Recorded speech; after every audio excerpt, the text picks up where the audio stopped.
Okay okay चलो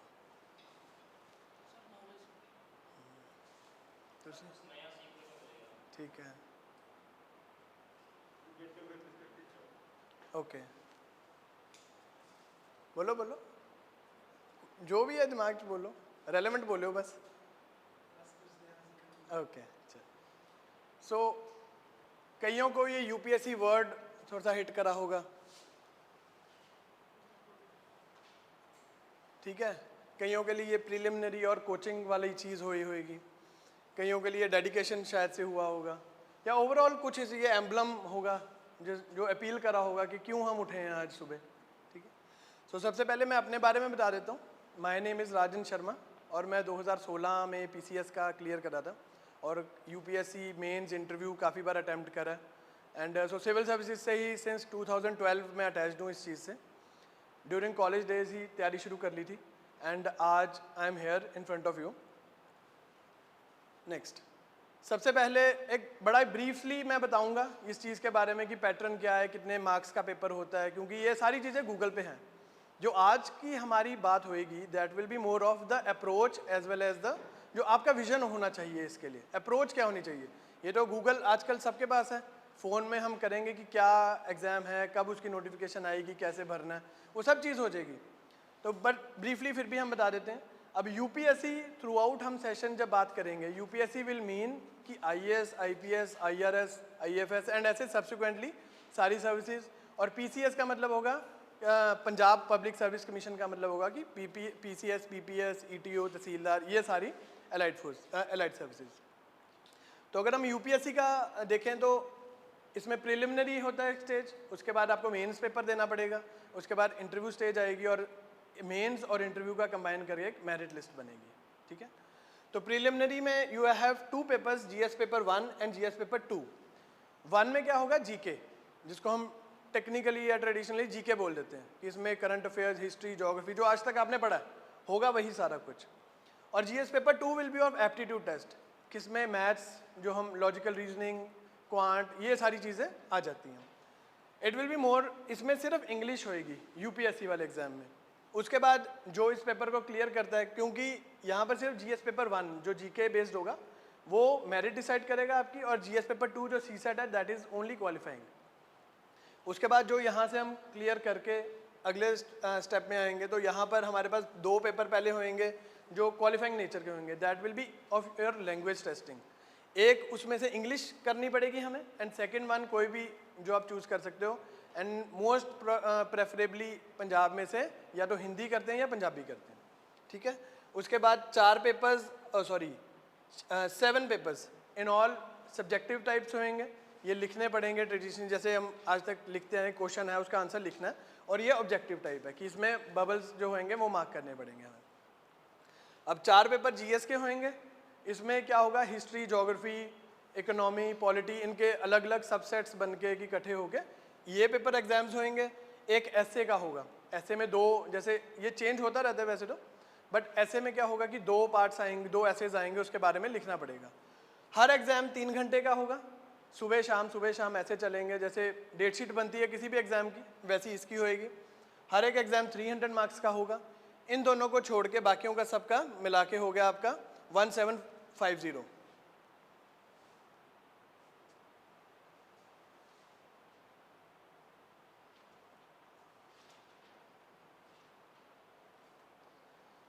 1750 marks ठीक है उसके बाद आपका पर्सनालिटी टेस्ट जिसको हम इंटरव्यू कह देते हैं वो होगा आपका 275 मार्क्स का एंड ग्रैंड टोटल 2025 का जिसमें से हमारी मेरिट बनेगी सेम पैटर्न पे हम पंजाब पब्लिक सर्विस कमीशन के एग्जाम को भी डिस्कस कर लेते हैं सेम चीज़ होएगी paper 1 paper 2 paper 1 will be of GK वाली चीज़ and paper 2 will be of aptitude test बस इसमें क्या है एडिशनली यूपीएससी से एडिशनल हमने इसमें क्या पढ़ना है Punjabi as a language in preliminary exam also and Punjab की history geography everything about Punjab also तो कहने का मतलब कि पंजाब में जो सिलेबस है वो ज़्यादा है as compare to the UPSC paper तो इसमें भी वही चीज़ होएगी पहला पेपर दूसरा पेपर ठीक है बट इसमें क्या है इसमें एडिशन होएगी दोनों पेपर्स की एंड देन आपकी क्वालिफाइंग होएगी प्रीलिमिनरी स्टेज पे and after that you will be appearing for mains examination same चीज़ है बट इसमें बस एक डिफरेंस है कि जैसे उसमें कंपलसरी इंडियन लैंग्वेज थी, इसमें पंजाबी में ही एक पेपर होगा और एक इसमें इंग्लिश का पेपर होगा। और इसमें जो लैंग्वेज पेपर्स भी होंगे उसके मार्क्स भी ऐड होंगे and you will be getting the merit on the set pattern. और इसमें ऑप्शनल नहीं है, it is only GK, SA and language. तो इसके बेस पे आपकी सारी हो जाएगी। उसके बाद आपकी एक पर्सनालिटी टेस्ट 150 मार्क्स की होएगी। तो ये वाली आपकी मेरिट पंजाब लेवल पे बन जाएगी। ये देखिए सीरीज किसी ने एस्पिरेंट्स देखिए, है ना। सो हम यूपीएससी या पीसीएस का एग्जाम क्लियर कर लेंगे तो बनेंगे क्या? कुछ हमें पता होना चाहिए, रिजल्ट पता होना चाहिए हमें कि अगर मैं आज अच्छा खा रहा हूँ, अच्छा पहन रहा हूँ, तो क्या फ़ायदा है उससे? बाहर जाऊँगा, लोग अट्रैक्ट होंगे, बाहर जाएंगे लोग अच्छे से मेरी बात सुनेंगे, तो क्यों कर रहे हैं हम ये एग्ज़ाम? तो क्या बन जाएंगे ऐसा हम? अगर हम यूपीएससी की हायरार्की को स्टडी करें तो you will become IAS. IAS का मतलब क्या होता है? DC type, DC chief secretary, उसके ऊपर IPS, SP, SSP, IG, DIG, DGP, ठीक है। आईआरएस भी होती है, रेवेन्यू सर्विसेज, वो अजय देवगन वाली जो मूवी है, कौन सी है, रेड, ठीक है, वो उसमें इनकम टैक्स में जाता है या कस्टम्स में जाते हैं। उसके बाद आईएफएस, ये है फॉरेन सर्विसेज, ठीक है, जिसमें आप एम्बेसडर बनते हो, डिप्लोमेटिक मिशंस पे जाते हो, पूरे वर्ल्ड में आप इंडिया को रिप्रेजेंट करते हो बेसिकली, या इंटरनेशनल प्लेटफॉर्म्स पे करते हो। और ऐसे काफ़ी होते हैं, इंडियन रेलवे सर्विसेज भी होती है, ऑडिट सर्विसेज भी होती है। So all in all around 1000 post on an average, कम ज़्यादा चलता रहता है, जो वैकेंसीज निकलती है। अब जब हम पंजाब पब्लिक सर्विस कमीशन इसकी बात करते हैं, ठीक है, तो इसमें क्या बन जाते हैं हम? पीसीएस। पीसीएस का मतलब एसडीएम से शुरू हुआ, SDM, ADC, DC and above. PPS का मतलब क्या हुआ? डीएसपी डायरेक्ट, उसके बाद एसपी, एसएसपी एंड अबव। उसके बाद तहसीलदार, उसमें भी फिर पीसीएस में आपकी ग्रेडेशन हो जाती है। उसके बाद बीडीपीओज, वो भी आप एग्जेक्टिव में आ जाते हो। और रजिस्ट्रार्स होते हैं, वो डिपेंडिंग ऑन कि क्या क्या वैकेंसीज ग्रुप ए की जो निकलेंगी। तो ये बेसिक सा एक सेटअप है हमारा, जो हम इसको अगर हम पढ़ेंगे, पेपर क्लियर होगा तो होएगा क्या? ये होगा। बट आज की क्लास जो हमारी रहेगी ना, वो रहेगी कि ये होना कैसे है। ये तो है कि सिलेबस ऑनलाइन पढ़ा है सारा, बुक्स आपको ऑनलाइन, इतना ज़्यादा ब्लॉग्स हैं, इतने ज़्यादा रिसोर्सेज हैं, तो आपको सबको पता है कि बुक्स कौन सी पढ़नी है, बट पढ़नी कैसे है? ये तो है नहीं कि आज मैं गया घर और मेरे को पूरे जोश में गया और हिस्ट्री की बुक खोली और बोला कि बस आज ख़त्म कर देनी है सारी, ठीक है। कुछ उसका आउटपुट आना चाहिए, और आउटपुट ये तो है नहीं कि अकेली हिस्ट्री का या अकेली ज्योग्राफी का हमारा आउटपुट आएगा, हमें एक सारी कंपाइल करनी है स्टडी। और अब कोई आपको ये नहीं समझाएगा कि पढ़ना कैसे है। ऑन एन एवरेज सबकी एज 20 है, यहाँ पे 20 साल होएगी उम्र सबकी, और उसमें से कितने साल की पढ़ाई कर ली आपने? 12-13 साल, 14 साल पढ़ते हुए हो गए, नर्सरी से काउंट करो, हो गए, बड़ा टाइम हो गया। अब कोई आपको ये नहीं बताएगा कि कैसे पढ़ना, क्या पढ़ना है। अब आपको ये पता लगेगा कि पढ़ना कैसे है। सो हमारा वही रहेगा। अब एजेंडे की बात, जो हमारी थ्रू आउट डिस्कशन टॉपिक रहेगा। सबसे पहले कोई भी गेम खेलनी है अगर आप कहते हो कि मैंने क्रिकेट खेलनी है, वॉलीबॉल खेलनी है, बास्केटबॉल खेलनी है, तो उसके बारे में पता होना चाहिए, उसके रूल्स के बारे में पता होना चाहिए। ये तो है नहीं कि आई एम फिट, मेरी हाइट अच्छी है, मेरी फिजिक अच्छी है, तो मैं ऐसे जाके गेम खेल लूँगा। तो सबसे पहले गेम को अंडरस्टैंड करना। अब यहाँ पे गेम क्या है आपकी? यूपीएससी। अब यूपीएससी वर्ड से ही मैं सारी सिविल सर्विसेज को एड्रेस करूँगा इसके बाद से। अगर मैं यूपीएससी बोल रहा हूँ, दैट मीन्स हम सिविल सर्विसेज की बात कर रहे हैं, आईएएस, आईपीएस, पीसीएस, पीपीएस, ये सभी चीज़ों को हम एड्रेस करें। तो हमारी गेम अब क्या है? यूपीएससी। तो हमें इसके बारे में पता होना चाहिए, रूल्स पता होने चाहिए इसके, कि अगर खेलनी है तो कैसे खेलनी है। कि अगर एक सिचुएशन पे आके मेरे सामने कोई डिसीजन मेकिंग की पावर आ जाती है कि यार अब करना क्या है, चाहे वो पढ़ाई के लेवल पे है, तो हमने करना क्या उसको। तो सबसे पहले हमें गेम का पता होना चाहिए। उसके बाद में हमें अपने बारे में पता होना चाहिए कि क्या कैपेबिलिटी है या एबिलिटी है। प्रोवाइडेड मैं आपको बता दूं कि कैपेबिलिटी और एबिलिटी सबकी इक्वल है, बस बात है यूज़ और मिसयूज़ पे। If you are using your ability, capabilities, तो अच्छा रिजल्ट आ जाएगा। अगर मिसयूज़ करोगे तो बुरा रिजल्ट आएगा। रिजल्ट तो आएगा ही आएगा। मतलब कि लाइफ तो आपको जीनी ही है, लाइफ में संघर्ष करना तो है ही। अब वो अच्छा कर लोगे तो अच्छा रिजल्ट आ जाएगा, बुरा करोगे तो बुरा रिजल्ट आएगा ही आएगा। ठीक है। उसके बाद इंट्रोस्पेक्शन करनी है। इंट्रोस्पेक्शन का मतलब कि अपने आप को जानना है कि मैं कर सकता हूँ अभी ये। अभी तक मेरे, अगर मैं अपने आप को देखूँ कि मेरे 7th 8th तक 60% पास नहीं, ऊपर नहीं होते, बात नंबर्स की नहीं है, बात है कि समझने की और अपने आप को एक्सप्रेस करने की। यानी मीन्स मैं एग्जामिनर को एक्सप्रेस नहीं कर पा रहा अपनी बातें, समझ मुझे सारी है बट मेरे नंबर उतने नहीं आ पा रहे, क्योंकि यूपीएससी में भी at the end of the day एक एग्जाम है जिसको हमने लिखना है, पास करना है, उसके बाद हमने सर्विसेज में जाना। Understanding my self would mean कि अगर मैंने 5 किलोमीटर की रेस में पार्ट लेना और मैं जाऊं और पहले दिन ही बोलूं कि आज ही मैंने 2.5 किलोमीटर तो आज ही भाग लेना, कल 2.5 किलोमीटर की तैयारी करूंगा और परसों से 5 किलोमीटर की, ऐसा हो सकता? कल मैं जाऊंगा, सिर्फ सुबह उठूंगा और ये कोशिश करूंगा कि मैं ग्राउंड तक पहुंच जाऊँ, चाहे अगर मैं 6 महीने साल से नहीं कहीं गया, ठीक है, ग्राउंड में आज तक मैंने शक्ल नहीं देखी, वो भी जीपीएस लगा के मैं ग्राउंड में पहुंच रहा हूँ, तो अगले दिन तो हो नहीं सकता कि मैं 2.5 किलोमीटर एक दिन भागा, 2.5 किलोमीटर अगले दिन भागा, अगले दिन 5 किलोमीटर मैंने फर्स्ट आ गया, हो नहीं सकता। जाऊंगा 5 minute, 7 minute, 8 minute. So understanding myself will lead to working on myself. मैं अपने आप पे काम करना शुरू करूंगा कि यार इसको अब ऐसे प्रायोरिटाइज करना। अगली चीज़ है प्रायोरिटी। प्रायोरिटी क्या है कि हम सभी चाहते हैं यहाँ पर कि हम इंजॉय करें लाइफ को, बड़ी गाड़ी हो, बड़ा घर हो, वर्ल्ड टूर पे जाएंगे, अच्छी शादी हो जाए, अच्छा पार्टनर मिल जाए, अच्छी जनरेशन नेक्स्ट आ जाए, तो एक बहुत अच्छी चीज़ हम चाहते हैं। बट आज क्या वो पॉसिबल है कि अगर आज मैं बोलूँ कि मेरे को करोड़ की गाड़ी से नीचे में बैठना ही नहीं है, तो पॉसिबल है? वो नहीं है। तो आज क्या करना है?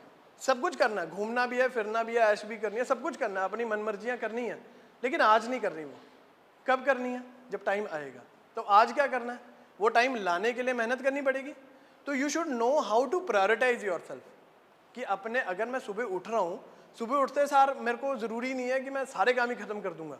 सुबह उठ के फ्रेश हो, आराम से रिलैक्स होके फिर काम पे जाते हैं। ये तो है नहीं पहले काम करके फिर हम बोलेंगे फ्रेश अप होना, तो वो तो गलत काम हो जाएगा।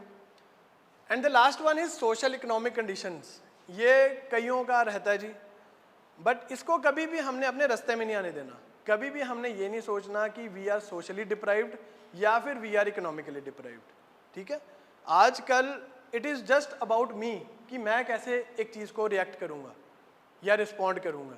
ठीक है, तो और इकोनॉमिकली तो आजकल इंटरनेट के ने सब कुछ ख़त्म कर दिया जी चीज़, कि क्या चाहिए क्या नहीं चाहिए, बट फिर भी ऑनलाइन ऑफलाइन का कुछ फ़र्क रहेगा। एंड सोशली अगर कोई at the end of the day बोले कि यार मेरी तो कंपनी नहीं अच्छी, मुझे कोई मेंटर नहीं अच्छा मिला, या सबसे जो मतलब कि जब हम इस रेस में जाएंगे ना, कई बार कई लोग रिजर्वेशन को इसमें बोलेंगे कि यार गलत चीज़ है। तो मैं पहले बता दूं कि ओलंपिक्स में और इंडियन टीम में ना, किसी भी स्पोर्ट्स में जाने के लिए रिजर्वेशन नहीं चाहिए। If you feel you are that much capable ना, तो वहाँ पे ओलंपिक्स में जाओ, वहाँ पे मेडल ले आओ। तो रिजर्वेशन इज़ नो बहाना कि अगर हम अपने फेलियर को छुपाने के लिए। अब बात आ, ये अपने अगर यूपीएससी के साथ थोड़ा सा आप इसमें हो तो ये फोटोज़ देखी होंगी, जो सक्सेसफुल कैंडिडेट्स होते हैं उनके ब्लॉग्स में ना बाद में ये फोटोज़ लगी होती हैं। और ये क्या बिल्डिंग है? ये यूपीएससी की बिल्डिंग है। ठीक है, ये दिल्ली में है, अगर कभी जाते हो तो ज़रूर देख के आना। उसका कारण क्या है? अब इतनी हिस्ट्री तो हमने पढ़ी है कि जैसे फोर्ट ऑफ ये सारागढ़ी वाली मूवी देखिए, केसरी, कि क्यों एक किले को बचाना इतना ज़रूरी होता था पुरानी लड़ाइयों में। हिस्ट्री पॉइंट ऑफ व्यू से अगर हम देखें तो क्यों इतना ज़रूरी होता था कि एक फोर्ट को बचा के रखना है यार, ये नहीं तो इसमें लड़ाई में हमारी जीत होनी है या हार होनी है वो डिसाइड करेगी। ठीक है, अब सेम वे अगर फ्रेंच रेवोल्यूशन हम 10th 11th में पढ़ते हैं तो उसमें फॉल ऑफ बेस्टील होता है, वहाँ पे बेस्टील का किला था, तो वो जब गिरा, यानी कि वो जब आम लोगों ने उस पर कब्जा कर लिया, दैट मेंट कि किंग की हार होगी और आम लोग जीत गए। तो एक किले को जीतना हारना इतना इंपॉर्टेंट क्यों था कि उससे सारी लड़ाई ही पता लग जाती थी। ठीक है, तो सेम वे ये आपकी लड़ाई का किला है, और ऐसे फ़ोटो खिंचवानी अगर मेरा होता तो मोस्ट प्रोबेबली मैं भी ऐसी अपनी फ़ोटो लगा देता, बट ये रैंडम फ़ोटोज़ हैं। तो ये किला है जी, लड़ाई का पता होना चाहिए, इससे लड़ाई है, इस पर हमने कब्जा करना, और ऐसे फ़ोटो खिंचवा के अपनी फेसबुक व्हाट्सएप पे लगानी है हमने। ये सिग्नेचर पोज टाइप सा लगा लो, जैसे शाहरुख खान नहीं करता वो खेत में खड़े होके, सरों के खेत में खड़े होके, वही चीज़ है, ये सिग्नेचर पोज है आपके लिए कि ये चीज़ जिस दिन आपने कर दी that means you are successful. अब शायद कईयों को लग रहा होगा कि एक्चुअल में हम कहना क्या चाहते हैं, कि ये क्या किला लड़ाई वगैरह ये क्या चीज़ें हैं, इसमें मिलेगा क्या। तो आई मीन टू से कि to shine like a sun you need to burn like it. अब एक कोयला होता है वो जिसमें हम अपने तंदूरी स्नैक्स खाते हैं, उसमें भी कोयला पड़ता है, ठीक है, और उसके बाद वो स्वाह बन जाता है, उसके बाद हम फेंक देते हैं या ज़्यादा से ज़्यादा मैन्योर के काम में ला देते हैं। अब सेम कोल जो है ना उससे डायमंड भी बनता है, provided it undergoes intense heat and pressure, वो भी गाइडेड। तंदूर में भी कोयले को आग ही मिलती है, उसमें कोई उसको ये नहीं कि पानी से उसको छिट्टे मारते हैं हम। तो it is up to you कि एक कोल है, इंटेंस प्रेशर इंटेंस हीट सब कुछ सबसे गुजरना है हमने, बट एक गाइडेड तरीके से। एंड यूपीएससी आपका एम है कि ड्रीम है अभी तक?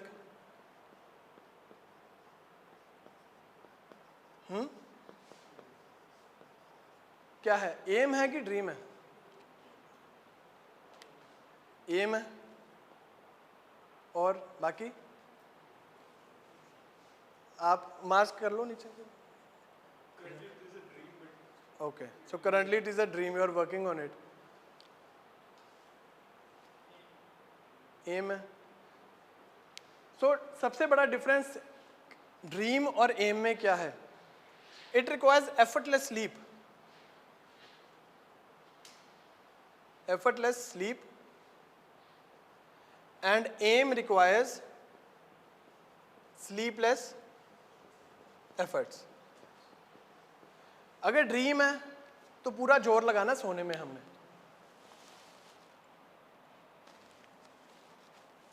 अगर ड्रीम है तो हमने सोना है बस, ताकि हम अच्छे अच्छे सपने देखें। और अगर आपका एम है तो नींद को मार के एफर्ट मारना है, ठीक है, सिर्फ इतना सा फर्क है, बड़ी एक थिन लाइन सी है इसमें एम और ड्रीम में। अगर मैं ड्रीम करके आया हूँ कि यार बस आज के बाद तो जाके चाहे मेरे को ये लेक्चर समझ आए ना आए बस मैंने पढ़ना है, ठीक है, या कुछ भी अच्छा से करना है, कंस्ट्रक्टिव करना है। यहाँ पे पढ़ाई की बातें थोड़ा सा बाद में ही होंगी, पहले सिर्फ एक लाइफ की बात होएगी कि कैसे अपने लाइफ को करना है। तो इट शुड बी, अभी अगर ड्रीम है तो उसको एम में कन्वर्ट कर लो, कोई भी आपका गोल है। It is not about UPSC, ठीक है, अब हम यूपीएससी के लिए मिले हैं तो मेजोरिटी यहाँ पे यूपीएससी ही गोल होगा सबका, बट जो भी आपका गोल है तो it should become your dream. हाँ जी, सो यहाँ पे कितने हैं जो एटलीस्ट तैयारी कर रहे हैं यूपीएससी की, कर रहे हैं कुछ टाइम से? बाकी सारे कोई अटेम्प्ट वगैरह दिया हो या कुछ पता हो दिया आपने? प्रीलिम्स? ओके, नहीं कोई बात नहीं। और बाकी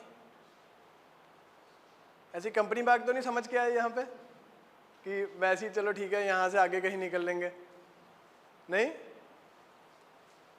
सो आई एम वेरी हैप्पी कि I am able to guide you on your road to success. और किससे? एजुकेशन से। अब एजुकेशन क्या चीज़ है? अब आप बैठे हो यहाँ पे सारे, पीछे आके कोई बिल्ली म्याऊं म्याऊं कर जाए, क्या करोगे? कोई तो आवाज़ से डरा देगा उसको, कोई कुर्सी उठा के मारेगा, भले भाग जाएगा। अब यही आपके पीछे आके शेर दहाड़ ले, पीछे देखने की हिम्मत नहीं होगी हमने। So education is the milk of tigress sorry, who will drink he can't stay without roaring.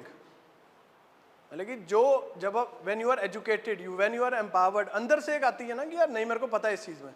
अब कोई दो बंदे बात कर रहे हैं किसी चीज़ पे कि यार ये जो इकोनॉमी जो इंडियन रुपी है और डॉलर है तो मर गया है, तो सरकार की गलती है ये है, बट अगर आपको पता होगा ना चीज़ों का कि ये क्यों हो क्यों रहा है, ये इंटरनेशनली रेगुलेटेड है या नेशनली है या मैन मेड है या एक नेचुरल प्रोसेस है जिससे ये सारी इन्फ्लेशन डिफ्लेशन हो रही है, तो फिर आप उन बंदों में जाओगे, अपनी दो लाइन नहीं बोलोगे ना, उनकी अगली बात नहीं निकलेगी कोई, क्योंकि उनको पता लग जाएगा कि यहाँ पे बकवास नहीं करनी, यहाँ पे ढंग की बात करनी है हमने।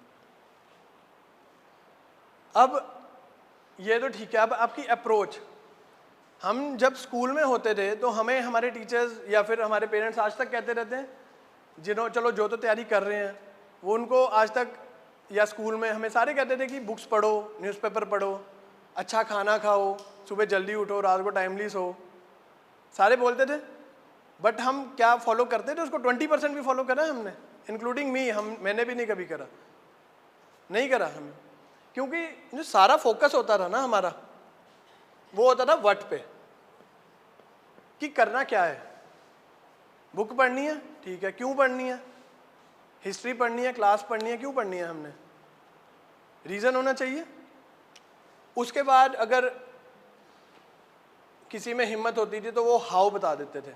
हाउ कि अगर एक चीज़ ये करनी है, ये कैसे करनी है, एक्सक्यूज, उसके लिए आपके गुरुज हैं, और हमारी सोसाइटी में गुरु को भगवान से ऊपर रखते हैं, ठीक है। वाई तक पहुंचने की तो हमारे में हिम्मत ही नहीं बचती थी, या ये तो हमने चिड़िया ही नहीं पढ़ी, ये कौन सी है, ठीक है। सो हमारी अप्रोच होने के ये हम करना, अब यूपीएससी है चाहे या कुछ भी सक्सेसफुल आप होना चाहते हो, क्यों होना चाहते हो ये आप बताओगे? पूछ रहा हूँ आपसे मैं, क्यों होना चाहते हो? यूपीएससी का चलो एग्जांपल ले लें, आईएएस क्यों बनना चाहते हो? बताओ, रीजन होगा कि सिर्फ ये है कि नौकरी लग जाएगी, वही फिर शादी हो जाएगी, अच्छी गाड़ी मिल जाएगी, आगे गनमैन घूमेंगे, स्टाफ 10-12 का स्टाफ मिल जाएगा, जहाँ जाएंगे सूटें बजेंगी, एंट्री एग्जिट पे कोई चेकिंग नहीं होनी, सिर्फ यही रीज़न है। मैं आपको बताता हूँ how unique a human being is. पूरे वर्ल्ड में ना इतने लिविंग ऑर्गेनिजम्स हैं, 20 क्विंटिलियन कहते हैं इसको, 20 × 10⁻18, इसका मतलब 20 के बाद 18 जीरो हैं ऐसी, इतने लिविंग ऑर्गेनिजम्स हैं। और ह्यूमन पॉपुलेशन उसमें है अप्रोक्सीमेटली 7 बिलियन, 7 × 10⁻9, मतलब कि 7 के बाद 9 जीरोस। तो क्या प्रोबेबिलिटी सबने पढ़ी है ना? तो इसकी क्या प्रोबेबिलिटी निकली कि to be born as a human being, कितनी प्रोबेबिलिटी निकली इसकी? करो जरा अप्रोक्सीमेट बता दो। हाँ जी, इसको 21 कर लो आप अपने उसके इजी कैलकुलेशन के लिए। क्या करते हैं प्रोबेबिलिटी में? जो फेवरेबल हमारी होती है उसके बाद total upon total number of subsets. Favourable हमारी आउटकम क्या है कि to be born as a human being, वो कितनी है? 7 × 10⁻9 अपॉन 20 × 10⁻18। ये कितना बना? 3 बना, 3 × 10⁻9, यानी कि हर 3 बिलियन 3 के बाद 9 जीरोस, उस इतने लिविंग ऑर्गेनिजम्स के बाद एक इंसान का जन्म होता है। तो इतने यूनिक हो आप लोग, यहाँ पे चाहे हम इकट्ठे बैठे हैं, बट एक यूनिवर्स लेवल पे, सॉरी वर्ल्ड लेवल पे अगर हम देखें ना इसको, तो इतने यूनिक हो आप, 1 in every 3 बिलियन। तो और इस इतनी यूनिकनेस के बाद भी हमारा टारगेट सिर्फ ये रहा है कि यार शादी हो जाए, 3 टाइम की रोटी मिल जाए, अच्छा घर मिल जाए, अच्छी गाड़ी मिल जाए, बस। ये तो फिर जाती नहीं होएगी, कुछ तो मीनिंगफुल होना चाहिए लाइफ में। ये तो जानवर भी करते हैं, फिर उठते हैं, खाते हैं, सो जाते हैं, बस इंसान है थोड़ा सा काम कर लेंगे, 9 से 5 में कहीं लग जाएंगे। इतना मटीरियलिस्टिक वाई नहीं होना चाहिए हमारा, कुछ एक अच्छा वाई होना चाहिए। हाँ, कुछ एक अच्छा मीनिंगफुल वाई होना चाहिए, क्योंकि मटीरियलिस्टिक वाई होगा बहुत अच्छी बात है। अगर आप बोलो कि मैंने तो जी 100 करोड़ रुपया कमाना है ज़िंदगी में अपने, इतने एम के साथ 100 करोड़ कमाना है यार, जब तक 50-60 का होऊंगा ना मैं 100 करोड़ कमाना है, या मेरी हर शहर में पंजाब में एक कोठी होएगी, ठीक है, आपका मटीरियल वाई है, आपको पता है आपका वाई क्या है, बट ये वाई भी ख़त्म हो जाएगा एक दिन। उसके बाद क्या मोटिवेशन होगी अगले दिन उठने की? ठीक है, हर शहर में इतना पैसा आ गया, इतने घर बार बन गए, सब सेटल हो गया, उसके बाद क्यों उठोगे अगले दिन? तो एक मीनिंगफुल वाई सा लेना। अब मैंने आपको बता दिया कि why you should have a why in your life, ठीक है, कि हमारे को एक वाई की ज़रूरत क्यों है, हाउ। अब जो आप काम करना चाहते हो उसको सक्सेसफुल कोई भी होगा उस फील्ड में, आज तक किसी ने तो सक्सेस ली होगी। अगर आप कहते हो कि किसी स्पोर्ट्स में बात है, क्रिकेट में बात है, हम अगर अपने आप को आइडलाइज कर लें सचिन तेंदुलकर को, यहाँ पे हमने बोला कि हाउ, हमने विजुलाइज कर लिया सचिन तेंदुलकर को कि भाई यार मैंने तो ऐसा क्रिकेटर बनना, ठीक है। उसके बाद वट में क्या करना है? जो ये करता है, बस ख़त्म बात। कॉपी पेस्ट करना है, Ctrl+C भी करना है हमने यहाँ पे, ख़त्म बात। तो ये वाली अप्रोच बेटर है कि रादर दैन गोइंग कि वट क्या, मतलब कि अच्छा मेरे को सुबह 5 बजे उठना है, हाउ 5 बजे उठ के फिर मेरे को ग्राउंड जाना है और खेलना है अच्छे से, और वाई तो पता नहीं अब क्यों करना है, एक बार सचिन बनना है शायद से। तो एक अप्रोच होनी चाहिए। अब कैसे अप्रोच होएगी आपकी ये? अब अगर वाई और हाउ हो गया तो वट भी बताना चाहिए मेरे को। Read autobiographies, read autobiographies. अब ऑटोबायोग्राफीज क्या चीज होती है? ऑटोबायोग्राफी क्या होती है? हाँ, आत्मकथा। ठीक है, किसी सक्सेसफुल इंसान, ऑब्वियसली कोई सक्सेसफुल होगा वही लिखेगा अपनी। अब कोई हम रास्ते में आए हो यहाँ तक, इतना बंदे मिले, किसी ने अपनी ऑटोबायोग्राफी की तो लिखी नहीं। अब महात्मा गांधी ने लिखी है, B.R. अम्बेडकर ने लिखी है, इन सभी लोगों ने लिखी है जिनसे हम कुछ सीखें।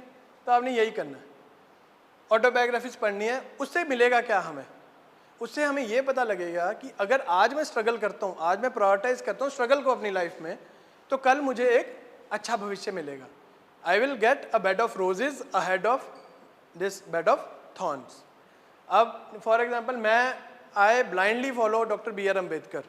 ठीक है, उनकी सारी बुक्स हम पढ़ते हैं और उनकी अप्रोच को भी मैं बड़ा, बिकॉज वो इंसान ऐसा था जिसने धर्म को, मतलब कि जिस टाइम पर धर्म इतना ज़्यादा डोमिनेंट था इंडिया में, उस टाइम पर अगले ने बात करी सिर्फ एम्पावरमेंट की।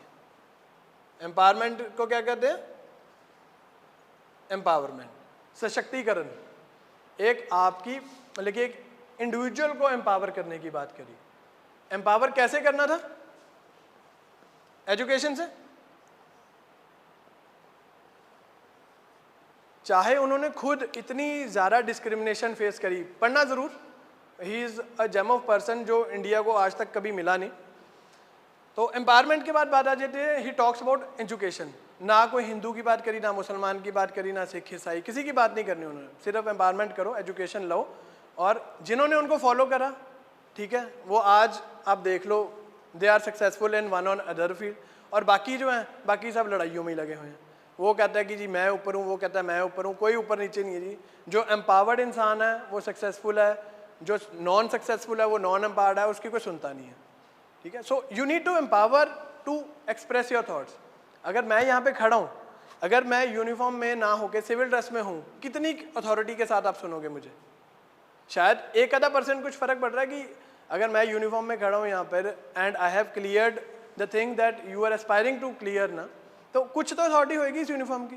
तो सेम बात है empowerment. You just need to get empowered in this society, तभी आपकी लोग रिस्पेक्ट करेंगे, तभी आपकी लोग बात सुनेंगे। एजुकेशन से ही हो सकता है, और तो कोई रास्ता है नहीं है। अगर और कोई है तो मुझे भी बता दो, है कोई और रास्ता? नेक्स्ट, अब है मैस्लोज हायरार्की ऑफ नीड्स। ये नाम तो करने की ज़रूरत है नहीं आपको, जस्ट एक अब अप्रोच एक और बताता हूँ। एक ट्रायंगुलर, इसमें क्या है? नीड्स। बेसिकली ये क्या है? ये नीड्स वाला हमारा चार्ट है। ये फिलॉसफी अगर पढ़ोगे, पब्लिक एडमिनिस्ट्रेशन पढ़ोगे, सोशियोलॉजी, तो उसमें आती है चीज़ मैस्लोज की, अगर किसी ने पढ़ी है। तो ये नीड्स हैं। हमारी नीड्स कैसे? सबसे पहले हम अपनी बेसिक नीड्स पूरी करते हैं, उसके बाद सेल्फ एक्चुअलाइजेशन है। सेल्फ एक्चुअलाइजेशन का मतलब कि बस अब मैं खुश हूँ ज़िंदगी में। इसको थोड़ा सा हम वो करेंगे सिंपल। यहां पर आ गई रोटी। क्या होती है 3 डिमांड्स एक ह्यूमन एग्जिस्टेंस की? रोटी, कपड़ा, मकान।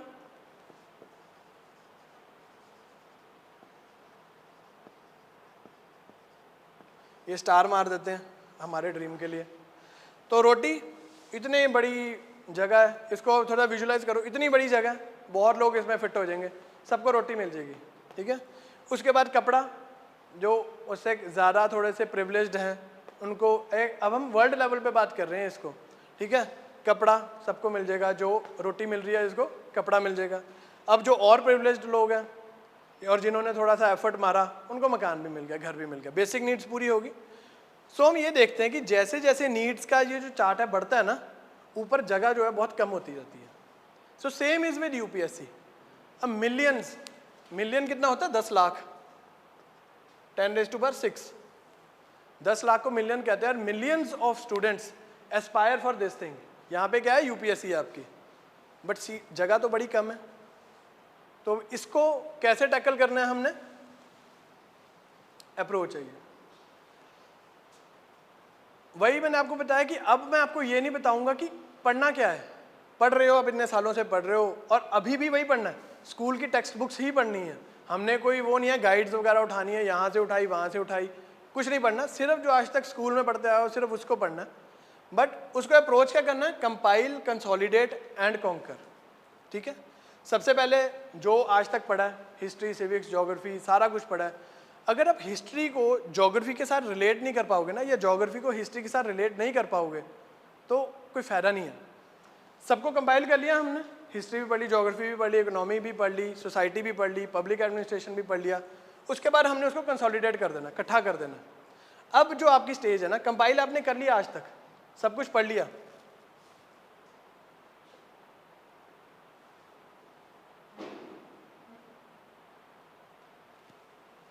कंपाइल सारा कर लिया, ठीक है, कंसोलिडेट कर लिया।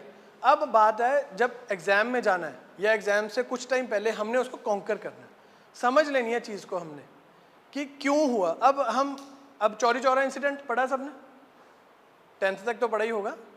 नॉन कोऑपरेशन, गांधी जी ने called off the non cooperation movement after the Chauri Chaura incident took place, ठीक है, सबको पता है, हमें फैक्ट पता है। अब वाई, अब चौरी चौरा इंसिडेंट क्यों हुआ?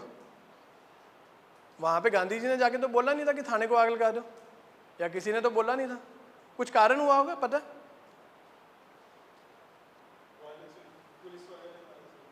नहीं, क्यों मारा था, वही वो तो पता कि ऑब्वियसली अगर रिटेलिएशन होगी तो पुलिस ने कुछ करा होगा, वहाँ पे धक्का करा होगा लोगों से, इसलिए उन्होंने आगे। बट वही वो वायलेंस किस रीज़न से था?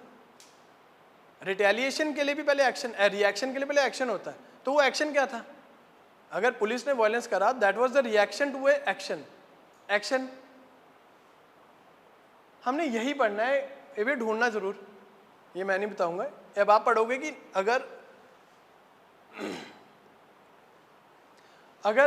Chauri Chaura incident took place, so why, उसका एक रीज़न था। वहाँ पे कोई ग्रुप ऑफ प्रोटेस्टर्स थे पहले, उनकी डिमांड जो है वो भी हमें पता होनी चाहिए। तो it is called reading between the lines.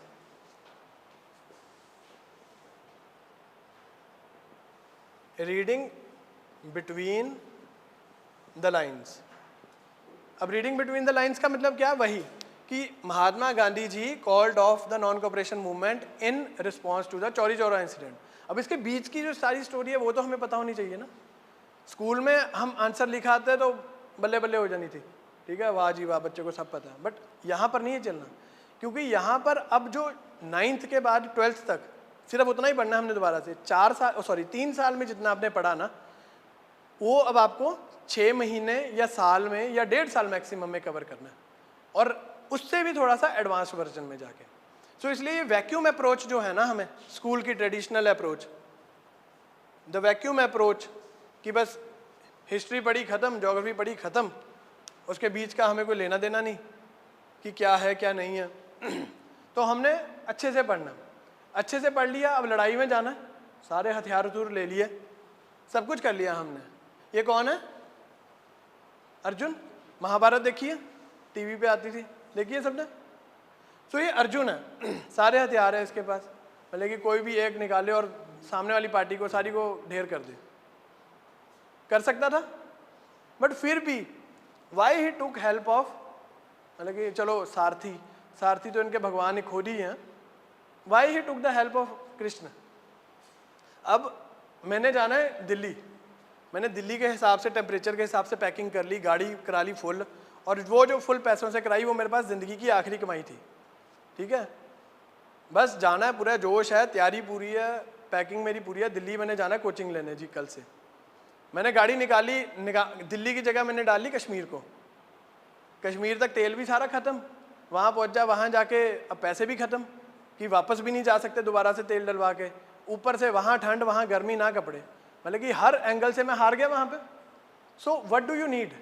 We need a someone जिसको हम देख सकें, जिससे हम पूछ सकें कि, क्योंकि जब अर्जुन किसी भी दिक्कत में होता था ना, तो वो भगवान कृष्ण को पूछता था कि यार बताओ जी, ऐसे इसको कैसे मारूं, इसको कैसे मारूं, ठीक है, यहाँ से कैसे निकलूं मैं, अब मैं थक गया, बस दिन रात कर दो, ख़त्म कर दो, ठीक है। So Krishna said I have been here. So आपकी लाइफ में भी एक ऐसा इंसान होना चाहिए जो आपको बोलो आई हैव बीन हेयर, ठीक है ना। कि मैं इस प्रोसेस से गुजरा हुआ हूँ, मुझे पता है कि अगर आप ये बुक पढ़ोगे तो ये गलत है, ये बुक पढ़ोगे तो थोड़ा सा अच्छा इसका रिजल्ट आएगा, ये अगर आप दिन में 12 घंटे पढ़ोगे तो अच्छा होगा, 26 घंटे पढ़ोगे तो और भी अच्छा होगा, 26 घंटे भी पढ़ते हैं कई बार कई लोग ना। अब वैक्यूम अप्रोच 26 घंटे होते नहीं है वैसे दिन में, बातें मारने के लिए बड़े मारेंगे आपको। अब ये गेम खेलिए सबने, है ना। अब वैक्यूम अप्रोच की हमने बात करी थी अभी कि वैक्यूम अप्रोच नहीं होनी चाहिए हमारे में। हम जी शुरू करें 1 से, ये बड़ी अच्छी फिलॉसफी है अगर इसको हम समझे बीच में से क्या है गेम में। फर्स्ट से चले हम, ठीक है, लड़ते पड़ते, कभी स्टेयर मिली, कभी सांप ने छोटे मोटे ने काट लिया, सब कुछ हो गया, पहुँचते पहुँचते जी हम पहुँच गए 98 पे सॉरी। उसके बाद 2 नंबर हमें चाहिए या फिर 3, जो भी आपके रूल्स हैं गेम के कि 3 बाहर निकालनी है कि क्या, हमें 2 चाहिए to reach 100 and win the game. हमारा आ जाता है जी, और उसी टाइम हमेशा ऐसे ही होगा कि आपका 1 आएगा और आप आ जाओगे वापस 0 पे। अब यही होता है हमारे साथ जब हम पढ़ते हैं। अब हमने ज्योग्राफी पढ़ ली सारी, अगला सब्जेक्ट हमने उठाया हिस्ट्री का, ठीक है। अब हिस्ट्री में हम पढ़ते हैं जी सेंट्रल एशिया, मिडल एशिया, ये सऊदी अरेबिया, अफगानिस्तान, आज तक यहाँ पे लड़ाइयाँ चलती हैं। अगर न्यूज़पेपर नहीं भी फॉलो करते तो पता है हमें कि ये central Asia, middle east Asia, यहाँ पे लड़ाइयाँ चल रही हैं। और इधर से हमारे इंडियन में देखें तो राजस्थान गुजरात वाली साइड पे हमेशा से वो राजपूत इतने लड़ाके से, सारे बंदे लड़ाके जो हैं वो उधर हैं। कभी सुना कि फर्टाइल प्लेन्स में, कि जहाँ पे बढ़िया क्रॉप उगती है, बढ़िया लाइफ स्टॉक है, बढ़िया सीजन है, नदियाँ हैं, सब कुछ रिसोर्सेज मिल रहे हैं हमें, वहाँ पे इतने लड़ाके बंदे मिलते हैं हमें। अब वो अफगान्स हैं, मुगल्स हैं, ठीक है, वो इन्हें मतलब कि हमेशा लड़ाई के लिए क्यों रेडी रहते हैं। हम इतना पढ़ते हैं कि वो आए, सोमनाथ टेम्पल को डिस्ट्रॉय कर दिया, पंजाब में छोटा कल्लूकारा हो गया, बड़ा कल्लूकारा हो गया। तो ये क्यों, कि कभी हमने ये तो सुना नहीं कि यूपी वाली साइड से या फिर सेंट्रल इंडिया जहाँ पे इतना प्रॉस्परस एरिया है वहाँ से क्यों नहीं लड़ाई होती। तो बात यह है कि हमने सारी ज्योग्राफी पढ़ ली बट हम उसको लिंक ही नहीं कर पाए। अब रीज़न क्या है कि जो सेंट्रल इंडिया में है, जहाँ फर्टाइल प्लेन्स में है, वहाँ पर क्या है, मेरा छोटा सा घर हो, साथ में मैं अपनी फसल उगाऊंगा, सब्जी उगाऊंगा, जो भी है, नदी निकल रही है, पानी मिल रहा है, कैटल है मेरे पास, अच्छा सीज़न है, कैटल मेरे को सब कुछ खाने पीने की मेरी नेसेसिटीज़ पूरी हो रही है। But central Asia, middle Asia क्या है, डेजर्ट है, वहाँ पे हर रिसोर्सेज इतने से हैं और पॉपुलेशन उतनी है, हर एक को स्ट्रगल करनी है। तो डे 1 से उनके माइंड में क्या होता है कि मुझे अगर ज़िंदा रहना है तो मुझे स्ट्रगल करनी पड़ेगी और लड़ाई करनी पड़ेगी हर चीज़ के लिए। तो इस तरीके से हमें ज्योग्राफी और हिस्ट्री को रिलेट करना है, और अगर हम वो नहीं कर पाते तो ये 99 वाला सांप ना आपको हर सब्जेक्ट के बाद करेगा। उसके बाद तो मतलब कि जो इतना टाइम भी वेस्ट करा एक सब्जेक्ट पे वही कर लेते, इससे बेटर तो हम घूम फिर ही आते, कुछ बढ़िया तो कर लेते, दोस्त तो बना लेते, या दोस्तों को सुनाने के लिए कहानी तो बना लेते हम, ठीक है। अब बिल्कुल रेलेवेंट क्वेश्चन आएंगे, अभी तक तो जनरल सी हम बातें कर रहे थे, और मैं चाहता तो ये भी हूँ कि आपसे एक एक करके क्वेरी ले लूँ, बट मैं भी इन्हीं चेयर्स पे किसी टाइम पे बैठा था, नो डाउट, चलो वो टाइम पुराना हो गया, बट वो क्वेश्चंस आज भी रेलेवेंट है। मुझे पता है कि आपके जो टॉप 10 क्वेश्चंस होंगे वो क्या होंगे। इसके अलावा अगर आपकी कोई क्वेरी होएगी तो we will discuss it after the PPT, ठीक है। और टेक्निकली चीज़ें जो हैं कि क्या हाइट है, कब पेपर होगा, कब नहीं होगा, वो छोड़ो, आप अपनी तैयारी पे फोकस करना है हमने। जब होगा नोटिफिकेशन आ जाएगी आपके, वो मैसेज आ जाएगा, 10-12 ग्रुप्स आपने ज्वाइन करे होंगे, वहाँ से आपको मैसेज आ जाएगा, या फिर आपके दोस्त आसपास आपका सर्कल ऐसा होगा, आपको पता लग जाएगा कि कितनी हाइट चाहिए, कितना वेट चाहिए, क्या आई साइट का चक्कर है कि उसके साथ होगा नहीं होगा, ये सब अलग चीज़ें हैं। पहले we should be empowered, we should be able to read कि भाई हार मैं अब तैयार हूँ, अब पेपर देना है मैंने, बस खत्म बात। तो सबसे पहले चीज़ आ जाती है सोर्स। अब हमने पढ़ाई की इतनी बात कर ली कि, बट ये बात है कि पढ़ना कहाँ से है।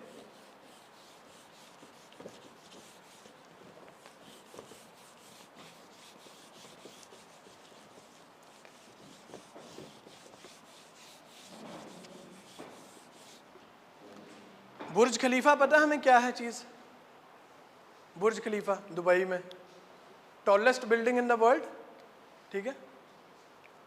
तो बुर्ज खलीफा बनी दुबई में, रेतीली सी ज़मीन है वहाँ पर, ठीक है। तो सबसे बड़ा चैलेंज उनके लिए क्या रहा होगा? इंजीनियर्स के लिए क्या रहा होगा चैलेंज सबसे बड़ा? हाँ जी, बिल्कुल, फाउंडेशन की इतना बड़ा स्ट्रक्चर रेतीली ज़मीन में, या तो हो थोड़ा सॉलिड सी ज़मीन हो वहाँ पर, ठीक है ना, मिट्टी की बात जब हम करते हैं तो एक फाउंडेशन बनानी है अच्छी। अगर फाउंडेशन बना ली उसके ऊपर तो चाहे इससे भी डबल बिल्डिंग खड़ी कर दो। अगर आज जो उसकी फाउंडेशन है तो कुछ इस हिसाब से होएगी कि शायद इससे भी डबल बिल्डिंग उसी फाउंडेशन पे आप खड़ी कर सकते हो, ठीक है ना। तो उन्होंने क्या करा, एक फाउंडेशन 100 मीटर डीप, तो उन्होंने सिर्फ एक ऐसी बिल्डिंग की फाउंडेशन बनाई है जो वर्ल्ड की टॉलेस्ट बिल्डिंग है। सो सेम हमने भी वही काम करना है, फाउंडेशन की फाउंडेशन स्ट्रांग होएगी, उसके बाद जितनी मर्जी फैंसी बुक्स, गाइड्स, गुड्स सब पढ़ लेना, टाइम बहुत होगा, ठीक है ना, बट फाउंडेशन पे काम करना है। अब आता मेरे को साइकिल ना हो चलाना, ठीक है, या फिर चलो मुझे आता हो, फॉर एग्जांपल ये आता है मेरे पास कि यार मैं तो मोटरसाइकिल लेना, आपका नाम क्या है?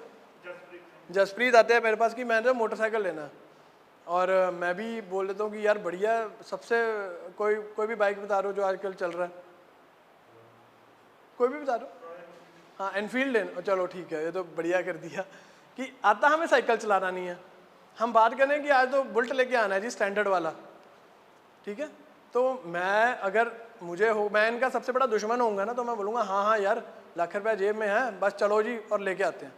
बट अगर मैं इनका वेल विशर हूँ ना, तो मैं इनको बोलूँगा पहले साइकिल तो सीख लो, और साइकिल सीखोगे, if you will aim towards the sky ना, you will definitely land up to the stars. अगर स्काई की तरफ हम देखेंगे ना, तो हमारे को कुछ तो अच्छा ज़रूर मिल जाएगा। और यही बात है फाउंडेशन की, अगर हम फाउंडेशन कुछ अच्छी करेंगे ना, तो कुछ ना कुछ तो हमें अच्छा मिलेगा ही मिलेगा। अगर आईएएस नहीं होगा तो आईपीएस हो जाएगा, आईपीएस नहीं होगा पीसीएस हो जाएगा, पीसीएस नहीं होगा तो एसएससी हो जाएगा, प्रोवाइडेड हमारी फाउंडेशन ठीक हो। तो फाउंडेशन की मतलब क्या है? एनसीईआरटीज, एनसीईआरटीज या फिर स्कूल टेक्स्ट बुक्स। अगर आप किसी और बोर्ड से पढ़ते हो, आईसीएसई से हो गया या किसी और तरीके से पढ़ते हो, तो स्कूल की टेक्स्ट बुक जो आज तक पढ़ा है सिर्फ वही पढ़ना है, बट पढ़ते पढ़ते रेफ़र करना है, इंटरनेट से रेफ़र करना है। अगर वही 100 पेजों की गाइड खोल ली फिर तो उसी में घूम जाओगे। अब कारण क्यों है एनसीईआरटीज का? ये होने को ये भी हो सकता है टॉपर्स के नोट्स मिलते हैं सारे, आप डाउनलोड करें और वही पढ़ने शुरू कर दें, ठीक है, बट उससे हमारी सोच कहाँ पे जाएगी? अब जैसे हमने चौरी चौरा वाली बात करी, नोट्स लोगे उसमें लिखा होगा, बना बनाया मटेरियल मिलेगा, बस खाना है हमने चम्मच से, बट हमारा दिमाग कहाँ पे चला? जब हम एनसीईआरटीज पढ़ेंगे उसमें से काफ़ी चीज़ें ऐसी होंगी जो हमें खुद ढूंढनी पड़ेंगी, उसके लिए दिमाग चलेगा। और ज़िंदगी में चाहिए क्या? दिमाग चलना चाहिए, बस खत्म बात। उसके बाद तो जो मर्जी आगे आ जाए, सबसे लड़ जाएंगे। तो हमने पढ़नी है सिर्फ स्कूल की एनसीईआरटीज, और एनसीईआरटीज को पढ़ना कैसे है? बिटवीन द लाइन्स, कि हर चीज़ का हमें A to Z उसकी सारी इंफॉर्मेशन होनी चाहिए। Number 2 is when to start, कब हमें स्टार्ट करनी चाहिए इसकी तैयारी?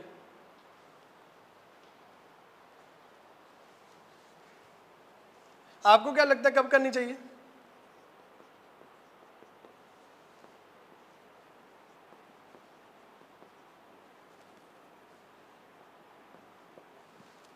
कब तैयारी शुरू करनी चाहिए हमें एग्जाम्स की?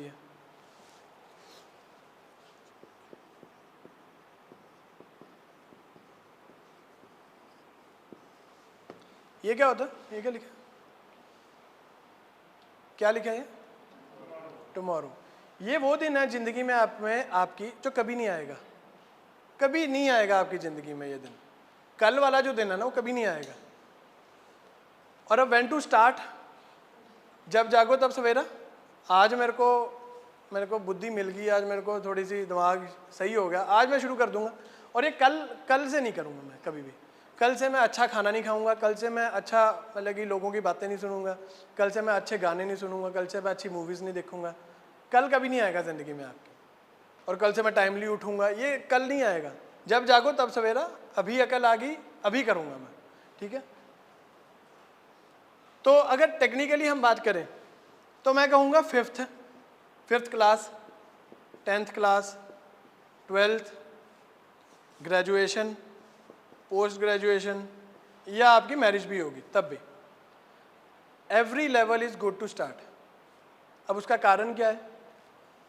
5th क्लास क्यों, अब आपको थोड़ा सा अजीब लगेगा कि 5th क्लास में भी क्यों शुरू करनी है मैंने तैयारी यूपीएससी की, होगा शायद, वो तो हमें होगा कि यार ग्रेजुएशन होएगी फिर देखेंगे। क्योंकि यूपीएससी बहुत ही, जैसे मैस्लो में पढ़ा था ना हमने, कि सिर्फ इतनी सी जगह है और एस्पिरेंट्स कितने हैं, मिलियंस ऑफ एस्पिरेंट्स है, करोड़ में भी पहुंच जाएगा थोड़ी देर तक, देख लेना। तो यूपीएससी जो है ना वो आपको 2 चीज़ों पे आपकी टेस्ट करेगा, स्किल एंड नॉलेज।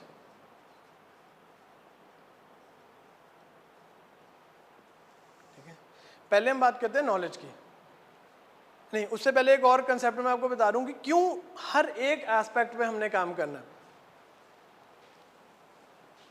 2021 में जो यूपीएससी का रिजल्ट आया था, फर्स्ट रैंक के थे नंबर 1105, 1105 नंबर थे। ठीक है, उसके बाद जो 100 रैंक था ना, उसके इससे 164 मार्क्स कम थे, तो कितना बना 941। ठीक है, उसके बाद जो 500 रैंक था ना, उसके इससे 20 मार्क्स कम थे 500 रैंक के, तो ये बना 921।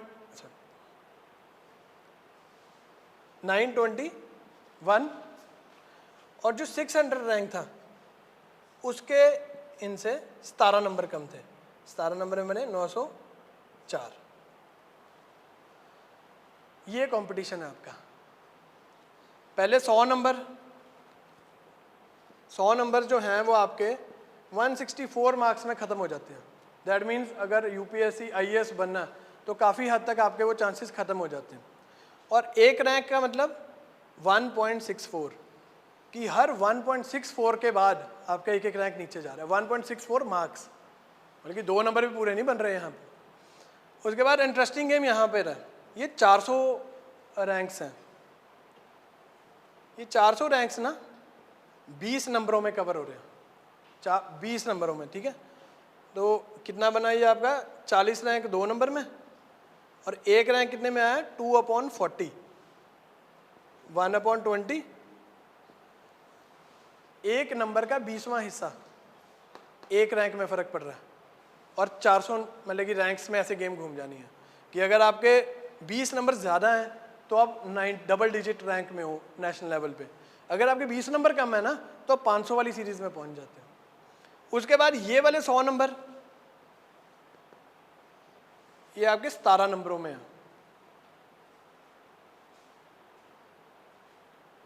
100 आपके जो मार्क्स हैं ये 17 में डिवाइड हो जाते हैं, तो यानी कि हर रैंक आपका 0.17 के बाद आप नीचे नीचे जा रहे हो। कंपटीशन का लेवल ये है आपका। अब इसीलिए हमने हर चीज़ को बहुत अच्छे से पढ़ना। अब स्किल, क्यों स्किल का मतलब क्या होता है वैसे? स्किल का मतलब क्या हुआ? पर्सनालिटी। पर्सनालिटी के लिए तो कोई बुक है नहीं ऐसे कि अगर मैं आपको दे दूं how to become smart, how to become intelligent, how to be a hard worker, how to be a punctual person, ये तो है नहीं कि मैं बुक दूंगा आप हफ्ते बाद पढ़ के आओगे ठीक है अब मैं स्मार्ट हो गया। ये ना हो ना कि हम लग गए पेपर पूरा हो गया, ये भी नहीं होना चाहिए कि हम पेपर लग गया पूरा हो गया, एसएसबी लग गए या डीसी लग गए किसी ज़िले के, ठीक है ना, और सामने से कोई मतलब कि अगर आप लड़के हो तो लड़की, अगर लड़की हो तो लड़के, उसने आपको बोल दिया कि वेल डन, ये तो आपने बड़े अच्छे से प्रॉब्लम सॉल्व कर दी, सब कुछ बढ़िया हो गया, और आप आगे से उसको बोल रहे हो sorry I am committed, sorry I am married, कि आप में कॉन्फिडेंस ही नहीं है इतना कि आप अपने ऑपोजिट सेक्स से बात कर सकते हो, इतनी पर्सनैलिटी नहीं है, इतना डर डर के हम रह रहे हैं। ठीक है, सो स्किल की बात है पर्सनैलिटी।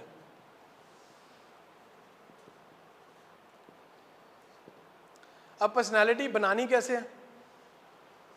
जो ह्यूमन बीइंग है ना, एट दी एंड तो हमने सोसाइटी में डील करना है, सोसाइटी से काम लेना है, सोसाइटी को काम देना है। तो ह्यूमन बीइंग कहते हैं इंसान को, इट इज़ अबाउट बीइंग। हमें ये पता होना चाहिए how to be myself, कि मैं खुद कैसे रह सकता हूँ, फिर ही मैं लोगों को जज कर दूंगा। Because it is better to walk alone than to walk with the fools. Fools से ज़्यादा चलने से बेटर है कि हम अकेले चलें, बट ये पॉसिबल तो है नहीं है। कुछ टाइम के लिए no doubt you can stay isolated, ठीक है, आइसोलेशन में हम कुछ देर तक रह सकते हैं, बट बाद में तो हमें सोसाइटी में ही जाना पड़ेगा। तो सबसे पहले खुद को जानो कि मैं किसको अट्रैक्ट करता हूँ, मैं किसको रिपल्स करता हूँ, कि मैं किसको अपनी तरफ अट्रैक्ट करता हूँ, किसको दूर भेजता हूँ। ऐसा ग्रुप ढूंढो, उनके साथ एक पर्सनैलिटी बनाओ कि किसी से बात करनी, कोई रिएक्शन कर, मतलब कि कोई एक इशू हो गया और वहाँ पर जाके मैं घबरा गया और बैठ गया, ऐसे तो चलेगा नहीं। बहुत बड़ी जिम्मेदारियाँ होएगी, कैबिनेट सेक्रेटरीट तक अगर पहुँचोगे तो प्राइम मिनिस्टर ही आपको 50 बार दिन में फ़ोन करेगा। तो एक लेवल समझो कि आप किस फील्ड के लिए लड़ने जा रहे हो, ठीक है। तो सबसे पहले अपने आप को जानना, उसके बाद और आइसोलेशन की अगर हम बात करें, आइसोलेशन की बात आपकी लिंक करूँगा मैं नॉलेज से। अब नॉलेज हमें कितनी देर पढ़ना कितनी देर है। अब सारा कुछ हमने इतने सालों पढ़ा, अब इन पर्टिकुलर इस एग्ज़ाम के लिए हमने पढ़ना है तो कितनी देर पढ़ेंगे? 6 महीने, 8 महीने? है पॉसिबल? नहीं। इसको कम से कम 1 to 1.5 ईयर, 1 से 1.5 साल आपने पढ़ना ही पढ़ना है। और अगर कोई 6 महीने वाला बंदा या 8 महीने वाला बंदा जाएगा तो उसके साथ जो होगा वो भी मैं आपको अभी बताता हूँ, बट उससे पहले नॉलेज, आइसोलेशन, हमें आइसोलेटेड रहना है। रामचंद्र जी 14 साल का वनवास काट के आए और वापस आके भगवान बन गए। हमें भगवान तो नहीं बनना, सिर्फ साल का है।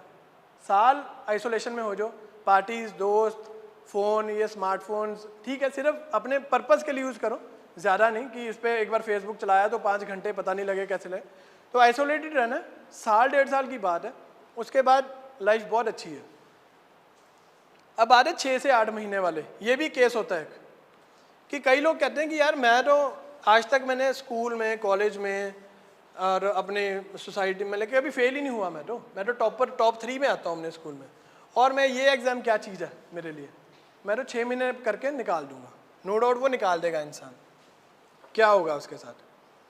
सबसे पहले वो प्रीलिमिनरी का एग्ज़ाम देगा, ठीक है, इसमें कट ऑफ जो है वो एक्स गई, फॉर एग्जांपल कुछ मार्क्स गए, और जो 6 से 8 महीने वाला बंदा था उसके आगे x + 10 मार्क्स, चलो पास हो गया 6-8 महीने पढ़ के। मेंस की बारी आई, मेंस में भी एक रिस्पेक्टेबल सा स्कोर ले लेंगे क्योंकि इंटरव्यू के मार्क्स ऐड होंगे। उसमें आए वाई कि इतने लेवल के कॉल, जो इतने जिसके नंबर आ गए तो उसको इंटरव्यू की कॉल आ गई, और यहाँ पे हमारे मार्क्स आ गए y + 10, फिर से 10 नंबर से हम सिर्फ पार करा वो। उसके बाद आ गई इंटरव्यू, उसमें गए Z मार्क्स, एक रिस्पेक्टेबल सा स्कोर जिससे फाइनल मेरिट लिस्ट में आ रहे हो। यहाँ पर आ गए हमारे Z + 5, क्योंकि 6-8 महीने जो बंदा पढ़ा है उसकी पर्सनैलिटी नो डाउट इससे ऊपर नहीं हो सकती। Z + 5 मार्क्स आ गए। अब जो फाइनल कट ऑफ गई वो गई y + Z, और हमारे कितने आ गए, यानी कि जो ओवर कॉन्फिडेंस में चला चीज़ बंदा, उसके आगे y + Z + 15, इतने मार्क्स आए सिर्फ उसके। लेकिन ये 15 मार्क्स से करने क्या है मैंने? अगर मेरा रैंक 15 नंबरों से 3000 के आसपास आ रहा है, मेरिट लिस्ट में तो आ गया मैं, लेकिन मेरे को जॉब तो कोई मिली नहीं। तो क्या होगा? ये प्रीलिम्स का एग्ज़ाम होता है जून में, ये आपका अक्टूबर-नवंबर के आसपास हो जाता है, और इंटरव्यू होते होते आपका जो फाइनल रिजल्ट आता है वो अगले अप्रैल तक आता है, ठीक है। तो अप्रैल में आके जी मेरिट लिस्ट में तो आ गया, बट कोई जॉब मिली नहीं। तो क्या होगा?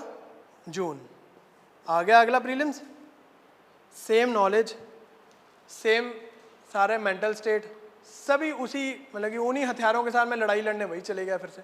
अगली बार कितना मैं कर लूँगा? y + 15 था, 15 और नंबर ले लूँगा, इससे ज़्यादा तो ले नहीं सकता।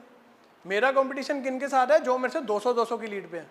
और जैसे हमने डिस्कस करा कि एक नंबर 10 मार्क्स, 100 नंबर और 1000 मार्क्स, 1000 रैंक, सॉरी, ये सारी गेम 100 नंबर की है आपकी। जिसके 100 नंबर ज़्यादा है वो इन है, जिसके 100 नंबर कम है या फिर उससे 99 के बाद जिसमें वो सारे बाहर हैं। तो गेम जब इतनी ज़्यादा इंटेंस हो तो स्किल और नॉलेज दोनों को कंबाइन करके एक ऐसा स्कोर आना चाहिए हमारा कि जिसमें हम मेरिट में आए। मेरिट में नो डाउट इंप्रूवमेंट हमेशा होएगी।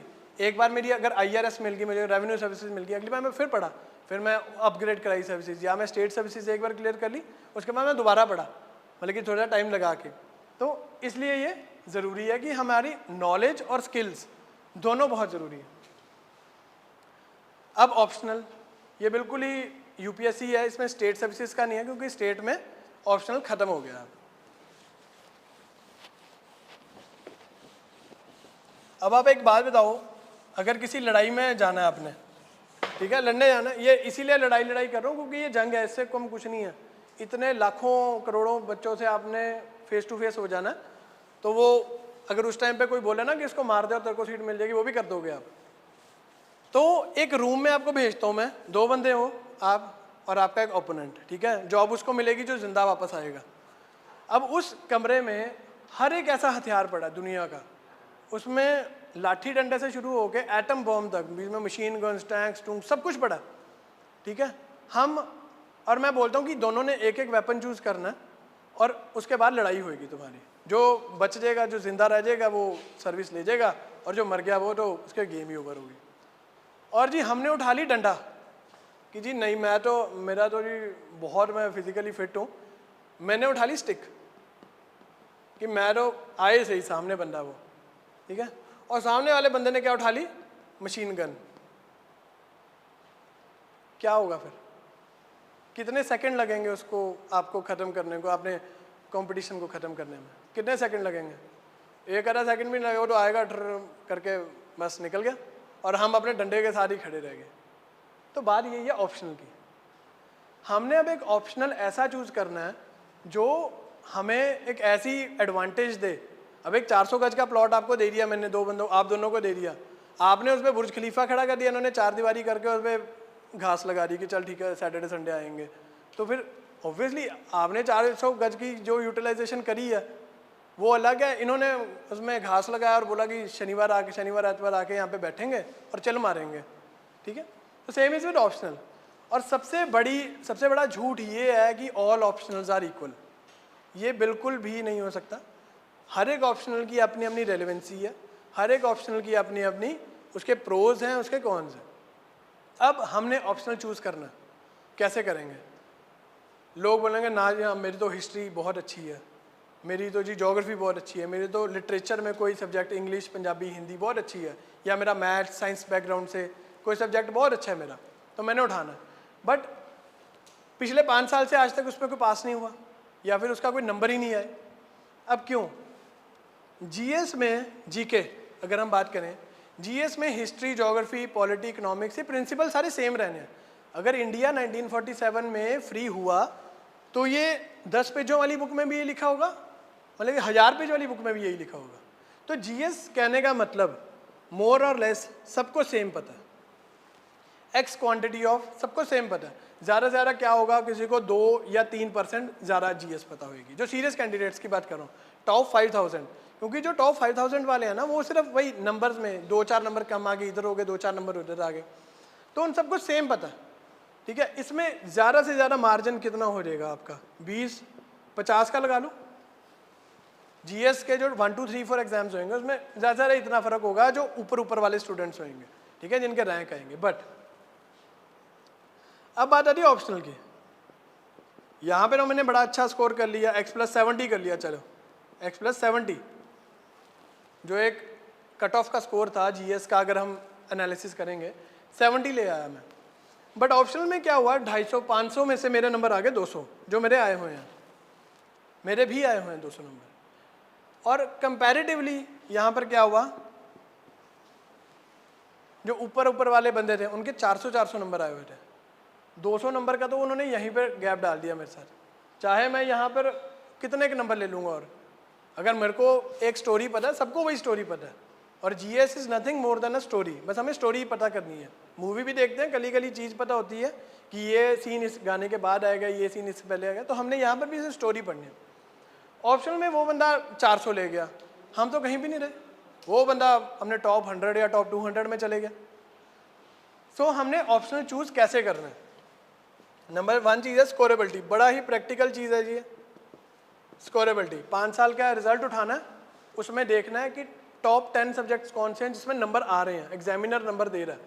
अब एट द एंड तो टीचर नहीं चेक करना, तो किसका ट्रेंडिंग क्या चल रहा है आजकल, आज पढ़ते हैं ना वायरल हो गया, ट्रेंडिंग चल रहा है, तो हमने ट्रेंडिंग चीज़ देखनी है क्या है उसमें से।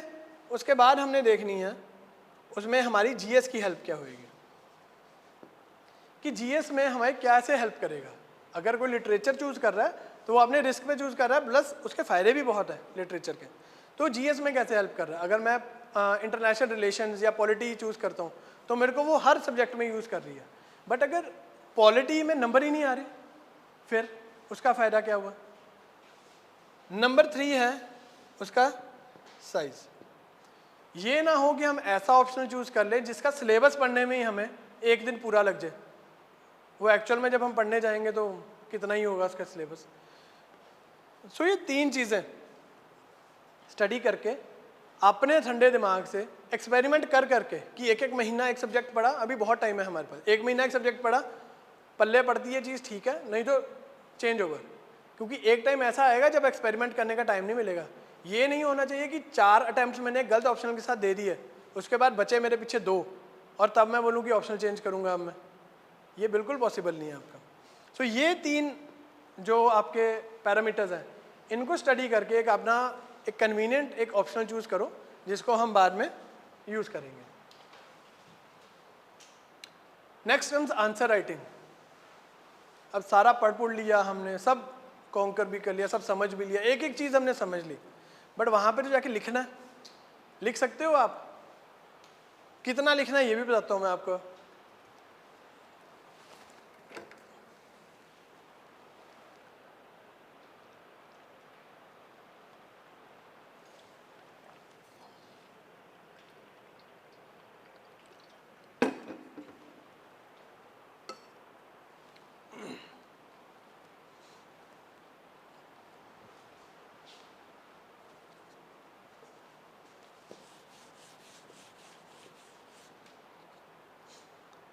ये प्रोसेस पता है सबको? दूध से बना मक्खन, मक्खन से बना घी, ठीक है। अब दूध क्या है आपका? बुक्स। मक्खन क्या आपका? ब्रेन। और घी क्या आपका? आंसर। ये कि ये पेट है कि ये पेट है, यहाँ भी डाइजेस्ट करना होता है तभी कुछ पल्ले पड़ेगा। अगर बस यहाँ से आंखों से देखा, मुंह से एक बार डिक्टेट करा, वो नहीं है, यहाँ तक पहुँचा के उसको डाइजेस्ट करना है। ये वाला पेट तो ज़्यादा खा लो या गलत खा लो उल्टी आ जाएगी, ये वाला बताएगा नहीं आपको, ये बस आपको आंसर में ही पता लगेगा जब हम फेल हो गए या पास हो गए। सबसे पहले हमने बुक्स पढ़ी, उसको यूज़ करा, अपने दिमाग में बिठाया मक्खन, और एंड में डाला आंसर। अब इसमें लिखना कितना है? अभी हमने पढ़ा था ना 3-3 घंटे के पेपर है, तो 3-3 घंटे के पेपर दिन में 2-2 बार लिखने हैं, और ऑन एन एवरेज 20 क्वेश्चन होते हैं उसमें, ठीक है। 3 घंटे का पेपर यानी कि 180 मिनट्स, ये आगे 20 आपके क्वेश्चन आ गए, 180 मिनट्स हो गए। और एक जो जेन्युइन सा आपका वर्ड लिमिट है, वर्ड लिमिट की बात हम कर रहे हैं, तो एक आंसर में 220 से 250 की जो वर्ड लिमिट है वो एक बड़ी रिस्पेक्टिव, मतलब कि बढ़िया लगता है, चेक करने वाले को भी अच्छा लगेगा और नंबर भी देगा अगर अच्छी चीज़ लिखी होगी, सब कुछ होगा। तो 220 के हिसाब से हम ये कर लें कि कितने वर्ड्स लिखने हैं? 4400 वर्ड्स अब आपको लिखने हैं। तो 20 क्वेश्चन, एक क्वेश्चन को कितना लगा आपका? 9 मिनट, 220 वर्ड्स, ठीक है। अब हमारी इतनी स्पीड होनी चाहिए कि एक क्वेश्चन को हमने 9 मिनट में 220 वर्ड्स लिखने हैं। अब ये तो है नहीं कि भी पहला क्वेश्चन आया आपका what were the causes of French revolution, हमने लिखना शुरू कर दिया जी, ठीक है, 9 मिनट पूरा लिखा बिना सोचे समझे। अगला क्वेश्चन आया what were the causes of American revolution, हमने पढ़ा और साथ में ऐसा हो सकता है? कुछ सोचोगे पहले कि आंसर लिखना क्या है मैंने, उसको अब लगा लो कि 1 मिनट सोचा आंसर मैंने और 8 मिनट लिखा। सोचोगे तभी अच्छी चीज़ लिखोगे, ऐसे तो है नहीं कि वो हमेशा राज सिमरन की स्टोरी तो लिख नहीं दोगे हर एक में। तो 220 वर्ड्स।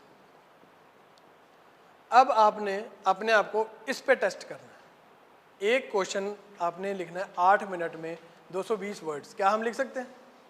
अब मैं आप बोलूँ आपको कि analyse the current situation of democracy, ये तो कुछ हो नहीं सकता, इस पर अभी आपको सोचना पड़ेगा, ये करना पड़ेगा। तो अपने आप को टेस्ट करने के लिए ना घर जाके एक चीज़ करना कि सबसे बड़ी चीज़ है the person you admire, the person you hate the most and the person who is your crush. इन 3 बंदों पे लगातार 24 मिनट लिखना है हमने, 220 वर्ड, 27 मिनट का टाइमर लगा के इन 3 बंदों के बारे में लिखना है आपने। इसके लिए तो कुछ सोचना नहीं पड़ेगा, जो आपको पसंद है, जो आपको अच्छा लगता है, जो आपको बुरा लगता है, ये तो मुश्किल नहीं होना चाहिए। उसके बाद आपने आंसर को देखना कि, और उसको 2 पैरामीटर्स पे चेक करना, रीडेबिलिटी एंड दूसरी चीज़ है रेलेवेंस। रीडेबिलिटी का मतलब कि क्या जो मैंने वो 27 मिनट में लिखा है मेरे अलावा कोई और पढ़ सकता है वो? इतनी की राइटिंग तो साफ होनी चाहिए। किसी और को दिखा रहे हो कि यार तेरे को पता लग रहा है मैंने लिखा गया, ये ना हो ना कि ऐसे ऐसे लिख रहा हूँ मैं। कुछ तो चलो ठीक है, ये बुक पता लग रहा है, ब्रेन पता लग रहा है, ये आंसर चलो अब पता लग रहा है, कुछ पता लग रहा है। अब मैं लिख दूँ नहीं, I hate the person because he is, बस ऐसे ऐसे लिख दूँगा, पर समझ ही नहीं आनी, वो अगले ने काटा मार देना। दूसरी बात है रेलेवेंस। अगर मैं एक ऐसे इंसान के बारे में लिख रहा हूँ कि the person I hate the most, ठीक है, 2 लाइनें लिखने के बाद, उसकी बुराइयां लिखने के बाद मैं लिख रहा हूँ, लेकिन यार उसमें ना ये चीज़ें अच्छी हैं, वो ये करता है, वो ये करता है, लेकिन एट द एंड तो हम ट्रैक से अपने अलग हो गए, रेलेवेंसी हमने छोड़ दी। अगर मैं एक इंसान के बारे में लिख रहा हूँ जो मुझे बुरा लगता है तो बुरा लगता है, उसमें कोई अच्छी चीज़ नहीं हो सकती, तो रेलेवेंसी आपकी अलग से होनी चाहिए। तो इन 2 चीज़ों पर हमें अपने आप को टेस्ट करना है। 3 क्वेश्चन लिखने हैं, 27 मिनट लगातार लिखना है, क्योंकि वहाँ पे 6 घंटे लिखना है आपने दिन में, 3 घंटे सुबह, 3 घंटे शाम को, और उंगलियां ऐसे हो जाएंगी आपके अंदर, अंगूठे भी ऐसे टेढ़े मेढ़े से हो जाएंगे, ये 2 उंगलियां जिससे भी चलो आप पकड़ते हो पेन को, ये टेढ़े मेढ़े से हो जाते हैं, इसलिए ये बहुत ज़रूरी है answer writing practice. Next is newspaper reading. ये बड़ा ट्रेडिशनल सा क्वेश्चन है, अगर आप में से भी पूछता, शायर को पूछता न्यूज़पेपर के बारे में, हाँ ना तो बोल दो यार, सर छोड़ो आप बोलो कुछ भी, पूछता न्यूज़पेपर के बारे में, क्योंकि जब हम यूपीएससी की तैयारी करते हैं तो हर एक बंदा आके आपको बोलता है कि न्यूज़पेपर पढ़ना है भाई, 4 से 5 घंटे 6 घंटे न्यूज़पेपर पढ़ना है, उसके नोट्स बनाने हैं, उसको एक स्लैम बुक में हमने चिपकाना है, अच्छे अच्छे पेन से अंडरलाइन करना है, बोलते हैं हमें सारे। एक आपको मैं दे दूँ मैच स्टिक्स दे दूँ, वर्सेस दूँ स्टोन्स, और मैं बोलूँ कि बाहर कुछ सूखे पत्ते, सूखे लकड़ियाँ वगैरह पड़ी हैं, आग लगानी है, इन दोनों में से क्या चीज़ यूज़ करोगे आप? मैच स्टिक्स यूज़ करोगे, पत्थरों से हम रगड़ रगड़ करेंगे? मैच स्टिक्स यूज़ करेंगे। दसो कोई पत्थरों वाला है, कहना नहीं मैं तो मतलब कि बढ़िया से तसल्ली से करना है कोई? नहीं, सारे मैच स्टिक यूज़ करेंगे। अब सेम कंसेप्ट मैं न्यूज़पेपर में लगाऊंगा जी आपका। न्यूज़पेपर हम पढ़ते क्यों हैं?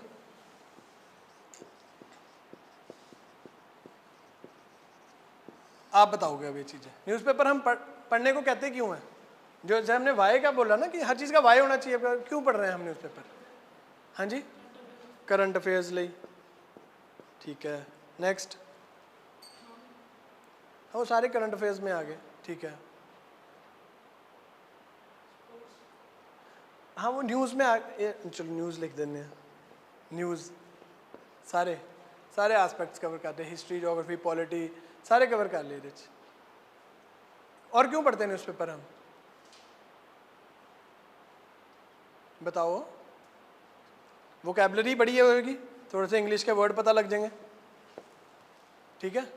उसके बाद हमारे जो थॉट्स हैं, जो हम सोच रहे हैं, उसको लिखना कैसे है? थॉट्स इनटू वर्ड्स, एक्सप्रेशन आपका बेसिकली।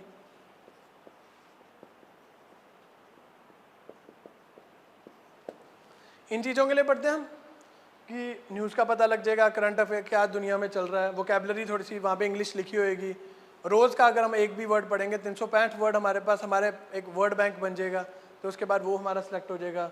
उसके बाद थॉट्स, कि अगर मैंने एक चीज़ लिखनी है तो पहले मेरे को अगर कुछ उसका मिल जाए बनाया कि ऐसे भी लिख सकते हैं इसको, वैसे भी लिख सकते हैं, ठीक है, तो वो एक्सप्रेशन। अब एक न्यूज़पेपर आपको कितना लगता है, कितना टाइम लेगा दिन में आपका? एक दिन 1 our.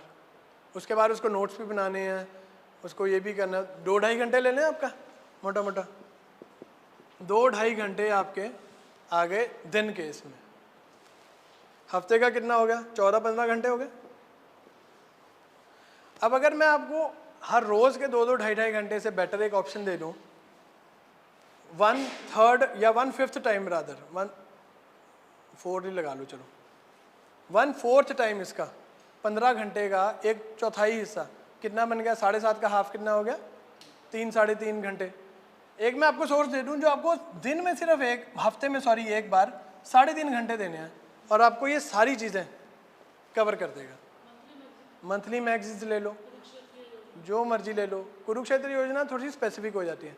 I am talking about जैसे प्रतियोगिता दर्पण होगी या फिर मंथली मैगजीन जिसमें मंथ का सारा क्रक्स निकाला होता है। कुरुक्षेत्र योजना क्या होती है? वो एक टॉपिक को उठाते हैं, ठीक है, और उसके बारे में काफ़ी टॉपिक्स होते हैं। उसके बीच में हमें ढूंढना पड़ता है कि यार ये मेरा रेलेवेंट चीज़ है नहीं है, ठीक है।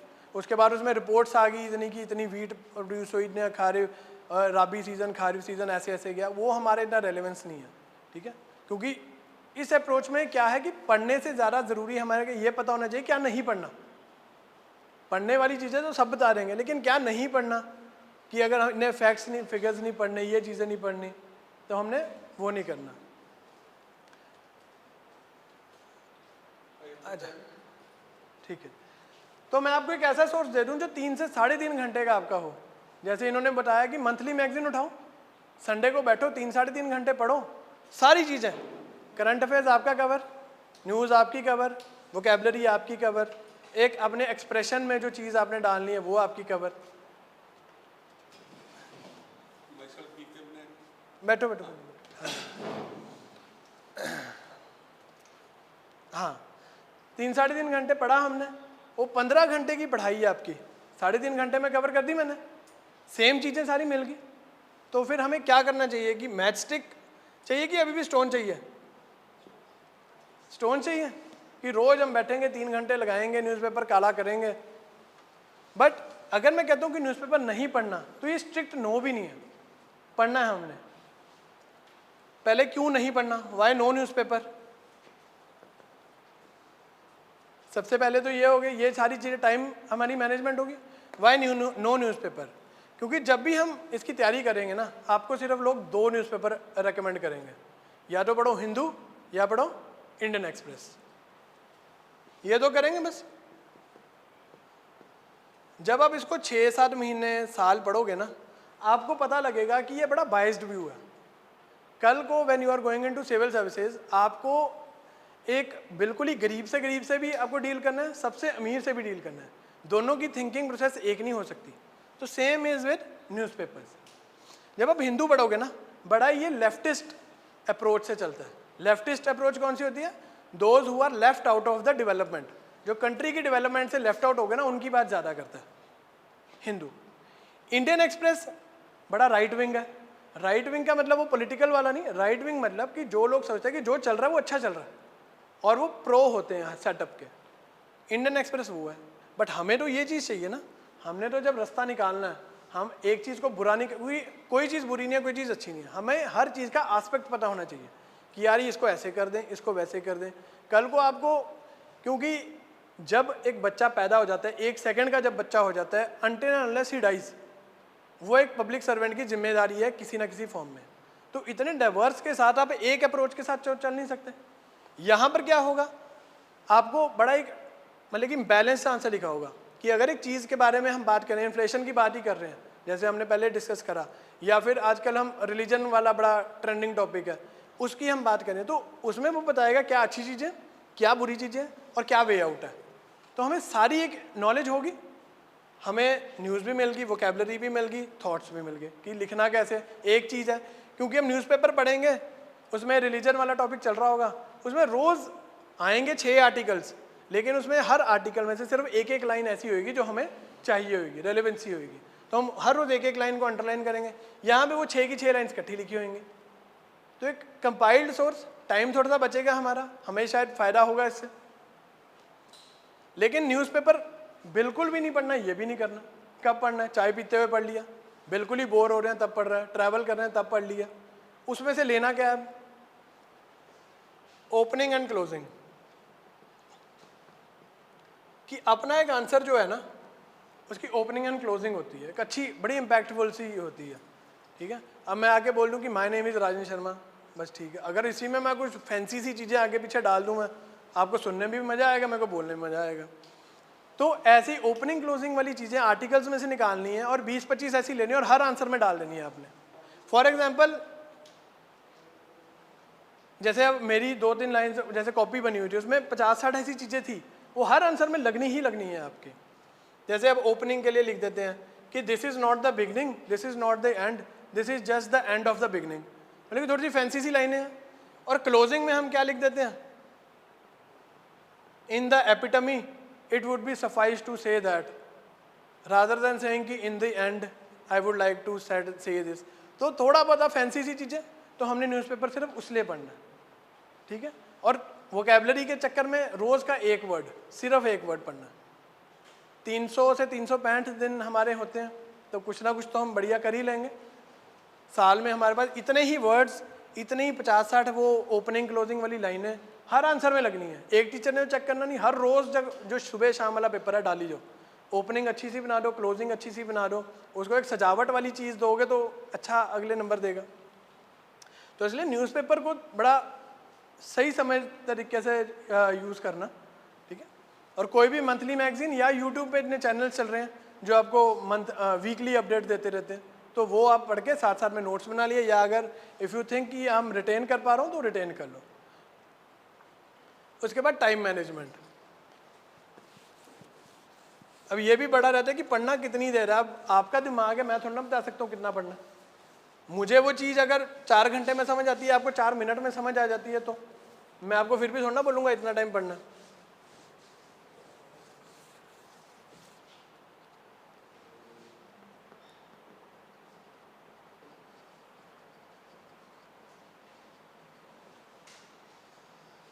वही जो मैंने आपको बोला था कि अगर कोई आपको ये बोलता ना कि मैं 12 से 18 घंटे पढ़ता रहा, वो सबसे बड़ा झूठ बोल रहा है।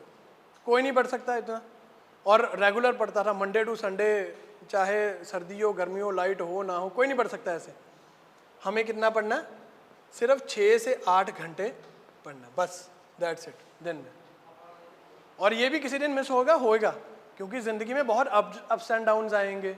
कभी अच्छा टाइम चल रहा होगा, इन्जॉयमेंट होगा, कोई घर में फंक्शन होगा। ये तो है नहीं कि घर में फंक्शन चल रहा होगा और मैं घर में बैठा पढ़ूंगा। कई बार होगा, सैटरडे संडे नहीं मन, आज नहीं मन, ठीक है। उसके बाद कभी ब्रेकअप हो गया, कभी पैचअप हो गया, ऐसे चीज़ें होगी, बहुत होगा लाइफ में, सब कुछ होगा, क्योंकि हम इंसान हैं, ज़िंदगी में रह रहे हैं, बहुत हर चीज़ होएगी। कभी खुशी है, कभी गम है, तो सिस्टम चलता रहेगा। बट ये चीज़ नहीं करनी हमने। एक होता है स्ट्रिक्ट टाइम टेबल, एक होता है सुपर स्ट्रिक्ट टाइम टेबल।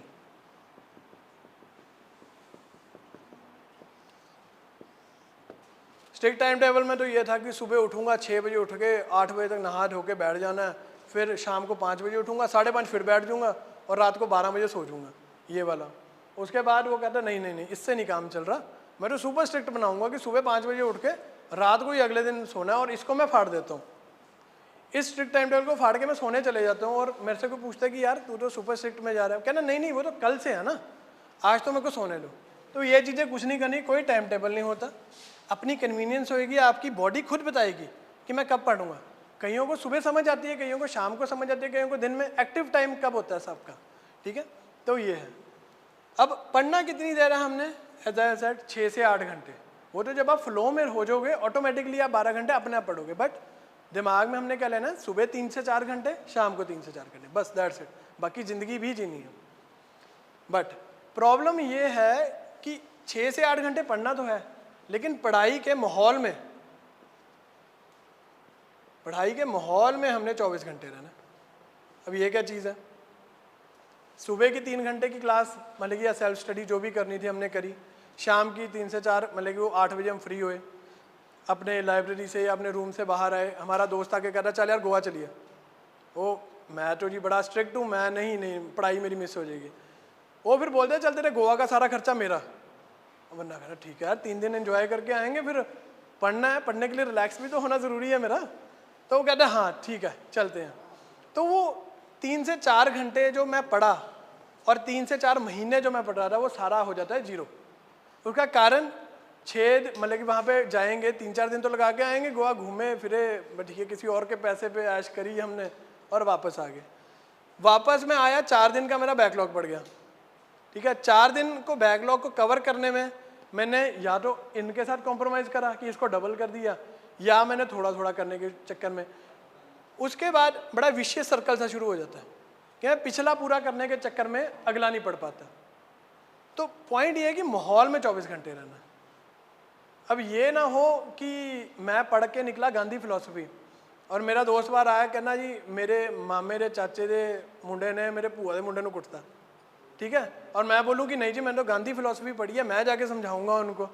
मैं रोज़ सुबह जाता हूँ, शाम को चाय चूय पीता हूँ, बढ़िया उनकी काउंसलिंग करता हूँ, और 4 दिन के बाद मेरे को रियलाइज़ होता है कि नहीं यार पढ़ाई तो मेरी बहुत मिस हो गई और मैं वापस जाऊँ।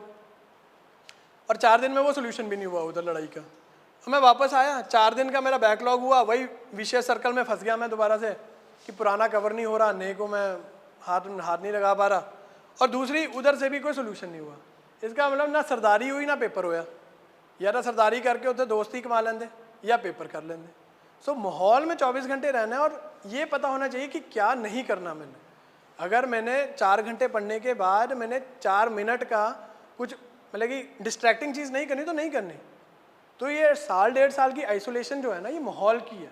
इट इज़ नॉट कि मैंने अच्छे कपड़े डालने बंद कर देने हैं, मैंने पार्टीज़ पे जाना बंद कर देना है, मैंने मूवीज़ देखनी बंद, ऐसी नहीं चीज़। बट एक माहौल होना चाहिए कि अगर आप किसी भी चीज़ को देख रहे हो उसका पर्सपेक्टिव होना चाहिए कि अच्छा इसमें ये चीज़ है। अगर मैं ये डस्टर पकड़ा और मैं इन्जॉय कर रहा हूँ इस टाइम पे, मैं देखते देखते ये सोच लूँगी यार ये ग्रीन कलर तो ग्रीन ही क्यों दिख रहा है मेरे को, ये रेड क्यों नहीं दिख रहा मेरे को। इसका भी प्रिंसिपल है, साइंस हम पढ़ते हैं जब, रिफ्लेक्शन रिफ्रैक्शन क्या होती है ना। तो माहौल में हमेशा आपको ऐसे रहना चाहिए।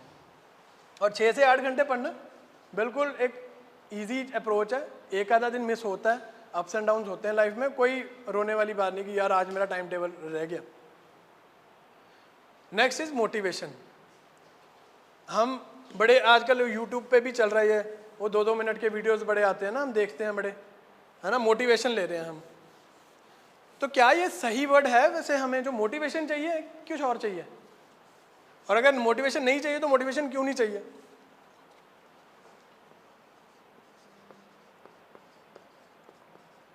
वो कहते हैं how to stay self motivated during, क्योंकि 1.5 साल की चीज़ है ये कौन सा 1.5 मतलब कि 1 और 1.5 डे है या वीक है। 1.5 साल ये प्रोसेस चलना है हमारा, क्योंकि एक तो 1.5 साल तैयारी करी, उसके बाद पेपर भी साल चलना है पूरा आपका, जून से अगले जून तक, प्रीलिम्स, मेंस, इंटरव्यू, उसके बाद कट ऑफ, उसके बाद जाके कहीं सिलेक्शन होनी है। ये तो है नहीं कि आज पेपर दिया परसों रिजल्ट आ गया, पास फेल का पता लग गया। तो इज इट मोटिवेशन और something else we are looking for? Motivation एक वेस्टर्न सा कंसेप्ट है बड़ा, और ये बड़ा शॉर्ट लिव्ड सी चीज़ है। मोटिवेशन किसको चाहिए? जब उसैन बोल्ट 100 मीटर की रेस भागता है ना, तो उसको उसके रनिंग ट्रैक पे चाहिए। जब आप किसी को प्रपोज करने जाते हो जहाँ पे ऐसे रिजल्ट मिलेगा, हाँ ना होनी है आपकी, तो तब आपको मोटिवेशन चाहिए। आपको तब कॉन्फिडेंस नहीं चाहिए। मोटिवेशन कहाँ चाहिए? जब आपका रिजल्ट जो है ना इंस्टेंटेनियसली हो, तब आपका पंप सा देके आपको भेज देते हैं पीछे से, जा कर दे कि बाइक से ये छलांग मारनी है, बाइक पे खड़े होना है, गाड़ी ऐसे करनी है, वो करनी है। तो उस टाइम पे हमें चाहिए मोटिवेशन। बट 1.5 साल जब हमने जाना है तो हमें चाहिए कॉन्फिडेंस, क्योंकि यहाँ पे रिजल्ट जो है ना थोड़ा सा लेट मिलेगा हमें। अब कॉन्फिडेंस हमें चाहिए, तो कॉन्फिडेंस होएगा कैसे? अब फॉर एग्जांपल एक बच्चा है, मेरी एग्जांपल ही ले लो, बिल्कुल नहीं पढ़ता क्लास में, जस्ट 33 नंबरों से पास होता हूँ, ठीक है। एक दिन क्या हुआ, ना स्कूल में कोई टीचर पूछे, ना कोई मतलब कि आगे वाले जो बैठते हैं सीटों पे वो नहीं पूछते, बस वो अपने पीछे वाला एक ग्रुप है मेरा 4-5 का, उसी के साथ घूमना फिरना ऐश करनी। तो एक दिन क्या होता है, मैं क्लास मतलब कि जा रहा होता हूँ बाहर, एक पर्चा सा पड़ा होता है, उस पर एक क्वेश्चन लिखा होता है, सोल्यूशन तो मैं देखता नहीं, उसका आंसर देख लेता हूँ। फॉर एग्जाम्पल 0 है उसका आंसर, मैथ्स का कोई क्वेश्चन है। अगले दिन टीचर आता है क्लास में और वो कहता है कि ये क्वेश्चन है, ये सबसे टफेस्ट क्वेश्चन है आपकी क्लास का, रादर एक एडवांस लेवल है। वो लिख देता है क्वेश्चन और बोलता है 15 मिनट दिए आपको इसके आंसर के लिए। अब एज यूजुअल आता तो मेरे को कुछ भी नहीं है, बट मैंने क्या करा, 5 सेकंड के बाद ही बोल दिया 0 आंसर। सारे हैरान परेशान क्लास में कि ये हो कैसे गया, लेकिन हो गया अब तो। अब बुलाना भी पड़ेगा, क्लैपिंग भी करवा, कॉन्ग्रेचुलेट भी करना पड़ेगा, तो रिकॉग्नाइज हो गया आप लाइफ में। लेकिन 7वीं टीचर ने बोल दिया कि यार चलो इसका आंसर करके दिखाओ, सोल्यूशन कैसे आया वो भी बताओ मुझे। अब वो मेरे को आता नहीं, और अगर जा बैठ जा चुप करके, मैं तुक्के मारी जाना। सो बात है कॉन्फिडेंस कैसे आएगा। जब उन्होंने मुझे बुला के, सबने, सारी क्लास ने, सारी टीचर ने बड़ी तालियां मारी, मेरे को रिकॉग्निशन मिली, ठीक है, लोगों ने बोला बड़ा बढ़िया यार चीज़ है, मेरे को अच्छे अंदर से अच्छा लगा कि यार आज तक तो पढ़ा नहीं था मैं, अब एक मैंने आंसर ही देखा जस्ट, उससे देखो मेरी कितनी वाहवाही होगी। अगर मैं थोड़ा सा पढ़ लूँ ऐसे तो मेरे को रोज ऐसे होगा। तो मैं क्या करता हूँ जी, अगले दिन जाता हूँ, मैं वो टॉपिक के सारे क्वेश्चंस पढ़ के जाता हूँ, फिर सॉल्यूशंस समझ के जाता हूँ। अगले दिन फिर वही हो जाती है, प्रेज होती है मेरी जी। छोटी छोटी लड़ाइयाँ लड़ते लड़ते मैं एक बड़ी जंग, while fighting the battles I am going to win the war. कई बैटल्स हारूंगा भी मैं बीच में, कई बार कोई क्वेश्चन होगा नहीं आता होगा मेरे को, but in the end I am going to win the war. Battles का कोई चक्कर नहीं। सो रोज मैं पढ़ रहा हूँ, रोज रिकॉग्निशन के लिए लड़ रहा हूँ, तो इससे क्या होगा कि मेरा सर्कल बन गया काम करने का, घर जाके एफर्ट डालने का। मैं पढ़ूँ क्यों कि कल जाके, अब इसमें सिविल सर्विसेज में क्या है, जब हम पढ़ रहे हैं किसी भी चीज़ को, फॉर एग्जांपल एक हमारी चीज़ पूरी होगी, उसका मॉक टेस्ट देना है हर वीक। मॉक टेस्ट में क्या होगा, हमें पता लग जाएगा कि यार जो पढ़ा है पल्ले पढ़ी भी है चीज़ कि नहीं, सारी गलत है। तो अगर अच्छी तरीके से होएगी तो हम कहेंगे वाह यार चलो बढ़िया, चलो अब अगली चीज़ पे स्टेप डाउन अप करते हैं। अगर नहीं होगा तो विल रेफर बैक। पढ़ाई के लिए रेफर बैक में कभी, वैसे ज़िंदगी में कहते हैं पीछे नहीं मुड़ के देखना चाहिए, पढ़ने के लिए हमेशा पीछे मुड़ के देखना चाहिए, रेफर ज़रूर करना चाहिए अपने आप को, ठीक है। तो मैं रिकॉग्निशन के चक्कर में, रोज़ के चक्कर में एफर्ट डालना शुरू करूँगा, पढ़ना शुरू करूँगा, और ऐसे ही मैं धीरे धीरे करके I will become what I want. अगर मैं अच्छा बनना चाहता हूँ अच्छा बन जाऊँगा, अगर मैं बुरा बनना चाहता हूँ बुरा भी बन सकता हूँ, जो मैं वो मेरे पे है। So we are looking for confidence, not motivation. Motivation आपको एग्जाम वाले दिन मिलेगी, best of luck, all the best, ये वो, कि घर का भार तेरे पे है, माँ बाप की उम्मीदों पे खरा उतरना, ठीक है, उधर से आपका जो पार्टनर है वो कहता है कि ब्याह ताही होगा जो चंगी नौकरी मिलूगी। तो मोटिवेशन उस दिन चाहिए आपको, बट साल 1.5 साल आपको चाहिए कॉन्फिडेंस। और कॉन्फिडेंस में आपको सेल्फ कॉन्फिडेंट ऐसे ही रहना है कि रोज़ एफर्ट डालना है, उसका रिजल्ट आपको बड़ा शॉर्ट लिव्ड सा लेके आई जाना है, जिससे रिकॉग्निशन होएगी आपकी, आपको लगेगा कि हाँ यार कुछ कर रहा हूँ, चंगा ही कर रहा हूँ मैं। अब बात आ जाती है हमारे इनिशिएटिव की जी। ये ओरिएंटेशन से ज़्यादा this is more of a regular class. ये वीकेंड पे लगा करेगी, एंड द नेम इज़ प्रजना स्थल। ये प्रजना जो वर्ड है इसका मीनिंग होता है विजडम। विजडम, सारी गेम विजडम की है जी। और यहाँ पर जो टारगेट होगा that would be turning education into knowledge. Education और नॉलेज में क्या फ़र्क है। अब we got educated with the fact कि वो मूवी देखी है ना हमने सबने, जोधाबाई वाली, Akbar marriage a Rajput girl. वो एक ऐसे टाइम में कर रहा है जब मुस्लिम जो एक रिलीजन है इतना डोमिनेंट है, ठीक है, और उस टाइम पे वो हिंदू परिवार में राजपूत जो उसके सबसे कट्टर दुश्मन थे उनके घर की लड़की के साथ शादी कर रहा है। क्यों? ये तो आगे नॉलेज। और स्कूल में हमें बड़ा अच्छा सा वर्ड दिखाया जाता है मैट्रिमोनियल अलायंस या पॉलिटिकल डिप्लोमेसी, हम ये लिख देते हैं और ओके पास हो गए। But what was the reason? और यही एक कुछ वन ऑफ द रीजन है कि अकबर द ग्रेट है, अशोक द ग्रेट है, औरंगजेब एक द ग्रेट है नहीं है, बाबर द ग्रेट है नहीं है, कुछ गिने चुने लोग हैं। सो देवर दोस्त जिन्होंने अपनी एजुकेशन को नॉलेज में कन्वर्ट करा। अब अकबर ने क्यों शादी करी उससे? इसके अलावा, इस 2 वर्ड्स के अलावा क्यों शादी करी है? हाँ वही अलायंस हो गया ना एक तरह से, उसको मित्र चाहिए क्यों? इतना इस टाइम पे पावरफुल उसका एम्पायर है, इतनी आर्मी है, इतना उसके पास रिसोर्स है, वो 1 मिनट में चाहे पूरा राजपूत उधर बिखेर दे। क्या राजपूत का वो राजस्थान वाला एरिया, डेक्कन वाला एरिया उधर ही है वो, या सेंट्रल में थोड़ा सा आ जाएंगे, इंडिया में आ जाएंगे? क्यों उसको वो चाहे 1 मिनट में कर दे इस चीज़ को, क्यों नहीं कर पा रहा? Because Akbar when he took over the crown ना, जब वो ही became the badshah of India, he was just 13 years and some months, 14 साल का भी पूरा नहीं था, ठीक है। अब इतने छोटे बच्चे को क्या हुआ, सबने फ़ायदा उठाया उसके घर वालों ने, उसके जो भाई बहन इधर उधर जो राजे रूजे बनाए हुए थे नॉर्थ साउथ ईस्ट वेस्ट में, सारे जो उसके भाई बहन थे वो कहते हैं छोटा बच्चा है इसको और हम गद्दी पलट देंगे हम अपनी। हमने क्या करा जी, उन्होंने सब ने इसके अगेंस्ट रिवोल्ट कर दी। जो उसके दोस्त थे बेसिकली वो उसके बन गए दुश्मन। इवन उसकी स्टेप मदर, जब हम जोधाबाई देखते हैं वो महामंगा, वो कौन थी लेडी एक्ट्रेस का क्या नाम है उसका, एक महामंगा उसमें पार्ट होता है, तो दोस्त जो है वो दुश्मन बन गए। अब अगले ने सोचा यार मैं क्या करूं, सेना तो मेरी इनके पास है, सारी रिसोर्स भी है, इनके साथ कैसे निपटूं मैं। तो उसने क्या किया, जो दोस्त अगर दुश्मन बन गया तो दुश्मन को उसने बना लिया दोस्त। कौन है दुश्मन मुगलों का उस टाइम पे सबसे बड़ा? राजपूत ऑफ मेवाड़ की बेटी हरक्का बाई, एक्चुअल में जोधाबाई चलो बाद में, उससे उसने शादी कर ली और उसकी हेल्प से, अब राजपूत की हेल्प से उसने अपने ही जो उसके घर के बंदे थे या जो रिवोल्ट कर रहे थे उनको ख़त्म कर दिया। अब मैट्रिमोनियल अलायंस, पॉलिटिकल डिप्लोमेसी बहुत अच्छी वर्ड्स है, बट स्टोरी क्या चीज़ है कि उस टाइम पे ऐसा करना क्यों पड़ा उसको। वो जो चाहता उस मेवाड़ के राजे को बोलता कि नहीं जी बस भेज दो, शादी करनी है मैंने, वो भी कर सकता था, बड़े प्यार से गया। उसके बाद भी हम मूवी में भी देखते हैं कि काफ़ी चेंजेस आए उसके अपने महल में। तो दिस इज़ द रीज़न। अब बात यही है कि हमने जो है इसको एजुकेशन को नॉलेज में बदलना, विजडम से बदलना कि क्या चीज़ करनी है क्या नहीं करनी। तो basically we are doing this. दिमाग में इतना सारा कुछ है, पढ़ा हुआ है हमने 12 14 15 साल जितने भी पढ़ाई करी हुई है उसको यहाँ पे लेके आना है, थोड़ा सा सिस्टमैटिक करना है। हिस्ट्री को ज्योग्राफी से, ज्योग्राफी को पॉलिटी से, पॉलिटी को, क्योंकि इंटर रिलेटेड चीज़ है ना बड़ी। और कल से we will be starting with world history. Weekend पे क्लासेस लगेंगी सैटरडे संडे, अभी 3 घंटे की है। अगर इंटरेस्ट आपकी तरफ से आएगा तो विल एक्सटेंड द ड्यूरेशन, और वर्ल्ड हिस्ट्री से हम कल शुरू करेंगे। बट अगर आप देखोगे प्रीलिम्स में तो यूपीएससी में तो इसका रेलेवेंस है नहीं, अगर मार्क्स के पॉइंट ऑफ व्यू से देखें। पीसीएस में थोड़ा सा है, मेंस में भी थोड़ा बहुत है, बट क्यों वर्ल्ड हिस्ट्री से क्यों शुरू करना? क्योंकि जब भी हम अपनी पढ़ाई शुरू करते हैं ना, तो अगर करंट अफेयर्स की बात ही करें, हम इजराइल पैलेस्टीन का इशू ले लें, इजराइल पैलेस्टीन का इशू ले लेते हैं, ठीक है।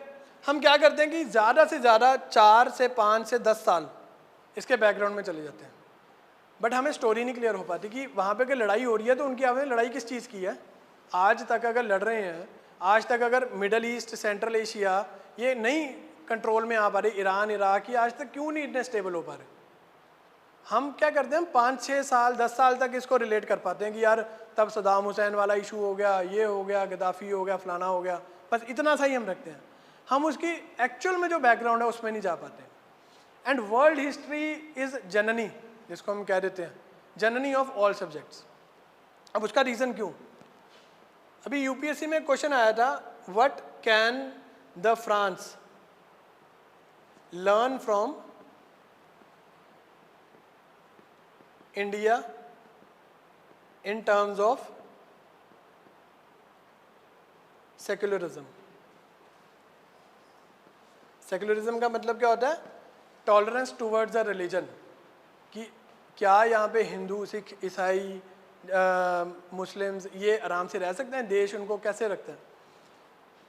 फ्रांस इंडिया से क्या सीख सकता है, लगता है कुछ सीख सकते हैं फ्रांस इंडिया से, है कुछ हमारे पास ऐसा? हाँ है, क्या सीख सकते हैं?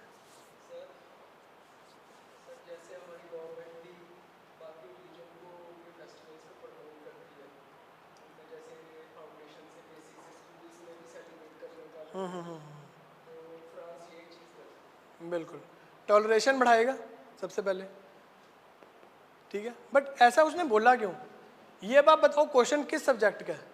क्या ये वर्ल्ड हिस्ट्री का है, क्या ये कॉन्स्टिट्यूशन का है, क्या ये सोसाइटी का है, किस चीज़ का है? एक तो हम कह ही नहीं सकते इसको सोसाइटी, नहीं, मैं वर्ल्ड हिस्ट्री के साथ अगर कंपेयर कर दूँ इसको तो भी वर्ल्ड हिस्ट्री का भी बनता है क्वेश्चन, है ना। अगर मैं कॉन्स्टिट्यूशनलिज्म से करूं इसको तो वो भी हो सकता है कि बेसिकली तो क्या है कि फ्रांस का कॉन्स्टिट्यूशन इंडिया के कॉन्स्टिट्यूशन से क्या सीख सकता है। तो हम जब बात कर रहे हैं इसकी, मैं बताता हूं कि क्यों इतना इंटर रिलेशन है, कि हम एक सब्जेक्ट का एक क्वेश्चन को एक सब्जेक्ट का भी नहीं बता सकते।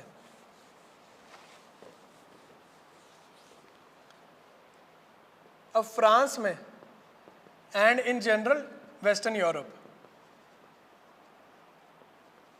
ठीक है, अगर हम 7th सेंचुरी एडी के आसपास चले जाएं, बहुत पीछे जाएं, तो वहाँ पर गैलीलियो, कोपरनिकस, ये बंदे नाम सुने आपने?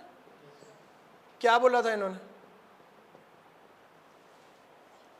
क्या इनकी थ्योरी क्या थी? हेवनली बॉडी से रिलेटेड थी, अर्थ सन की मूवमेंट, कि भाई अर्थ सेंटर में, सन सेंटर में है और ये सन के आसपास घूमती है, ठीक है। और कोपरनिकस ने ये बोला था, गैलीलियो ने बोला था कि अर्थ सन सेंटर में है और अर्थ इसके आसपास घूमती है। बट उससे पहले क्या व्यू था? चर्च जो थी, रिलीजन इतना ज़्यादा स्ट्रॉन्ग था कि चर्च कहता था कि धरती जो है वो फ्लैट है और अर्थ जो है वो वर्ल्ड का, यूनिवर्स का सेंटर है, ठीक है। इन दो लोगों ने उसे रिजेक्ट कर दिया और बोला कि नहीं जी ऐसे नहीं है, ये तो आप गलत बोल रहे हो। उन्होंने क्या बोला इन दोनों को कि याद, पहली बात तो ये चर्च ने उनको बोला कि पहली बात तो जो आपने थ्योरी दी है वो वापस लो, और दूसरी बात अगर घर से बाहर निकल के ना गोली मार देंगे सार में, ठीक है। नंबर 2, अगर न्यूटन चर्च के टाइम पे आया होता, न्यूटन ने क्या दिया था? ग्रेविटेशन, ठीक है ना। उसने क्या करा था? उन्होंने बोला कि सेब गिर रहा नीचे, तो चर्च ने उसको बोला कि पागल, खाने वाले अगर नीचे है तो नीचे ही गिरेगा, ये तो भगवान की लीला है, ये तो जीसस क्राइस्ट की या फिर क्रिश्चियनिटी की, हमारा जो गॉड है उसकी तो लीला ही है कि भाई इंसानों के लिए बनी है चीज़ तो नीचे ही आएगी, ऊपर थोड़ी ना जाएगी, तो पागल है। तो उसको, न्यूटन को भी उन्होंने पागल ठहरा दिया। नंबर 3 जीसस क्राइस्ट, सबको पता है स्टोरी इनकी, वन गॉड की इन्होंने थ्योरी दी थी। उससे पहले चर्च में ना रोमन कल्चर बड़ा उधर प्रेवलेंट था और वहाँ पे बहुत ही देवी देवताओं की पूजा करी जाती थी। उस टाइम पे इस बंदे ने आके बोला कि नहीं, एक भगवान है और इनकी होगी क्रूसिफिकेशन, जब हम देखते हैं क्रॉस पे इनको कर दिया था। On other hand same grounds, Kabir पता हमें, संत कबीर, उन्होंने रिलीजन इतना डोमिनेंट होते हुए भी उन्होंने बोला कि अगर पत्थर को पूजने से भगवान मिलता है ना तो मैं जाके पहाड़ की पूजा कर लूँगा, और अगर कुछ नहीं मिलता तो उस पत्थर की बनी चक्की मेरे लिए ज़्यादा बेटर है, किसी का आटा निकाल के किसी का पेट तो भरती है। और आज तक कुछ किसी ने बोला इनको कुछ, कबीर को? गुरु नानक देव जी, ठीक है, उस टाइम तक तो सिखिज्म नहीं था जब तक गुरु नानक देव जी आए, ठीक है, बाद में सिखिज्म की हुई। उस टाइम पे हिंदूज इतने ज़्यादा डोमिनेंट थे, हिंदूज नहीं रादर प्रीस्टली क्लास, क्योंकि कोई भी रिलीजन ख़राब कब होता है? जब वो ठेकेदार जो गलत हो जाए उसके। कोई भी रिलीजन गलत नहीं है, कोई भी कल्चर, बेसिकली जो हम गलत बोलते हैं वो हम कल्चर को गलत बोलते हैं, रिलीजन कभी भी कोई गलत नहीं होता।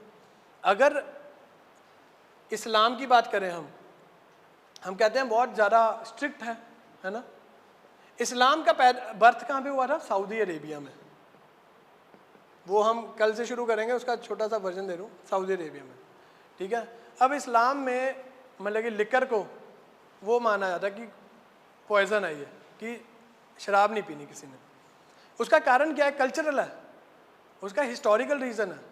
अगर इतने डेजर्ट वाले एरिया में आप ओल्ड मॉन्क पियोगे ना, डेड मॉन्क बन जाओगे, मर जाओगे आप।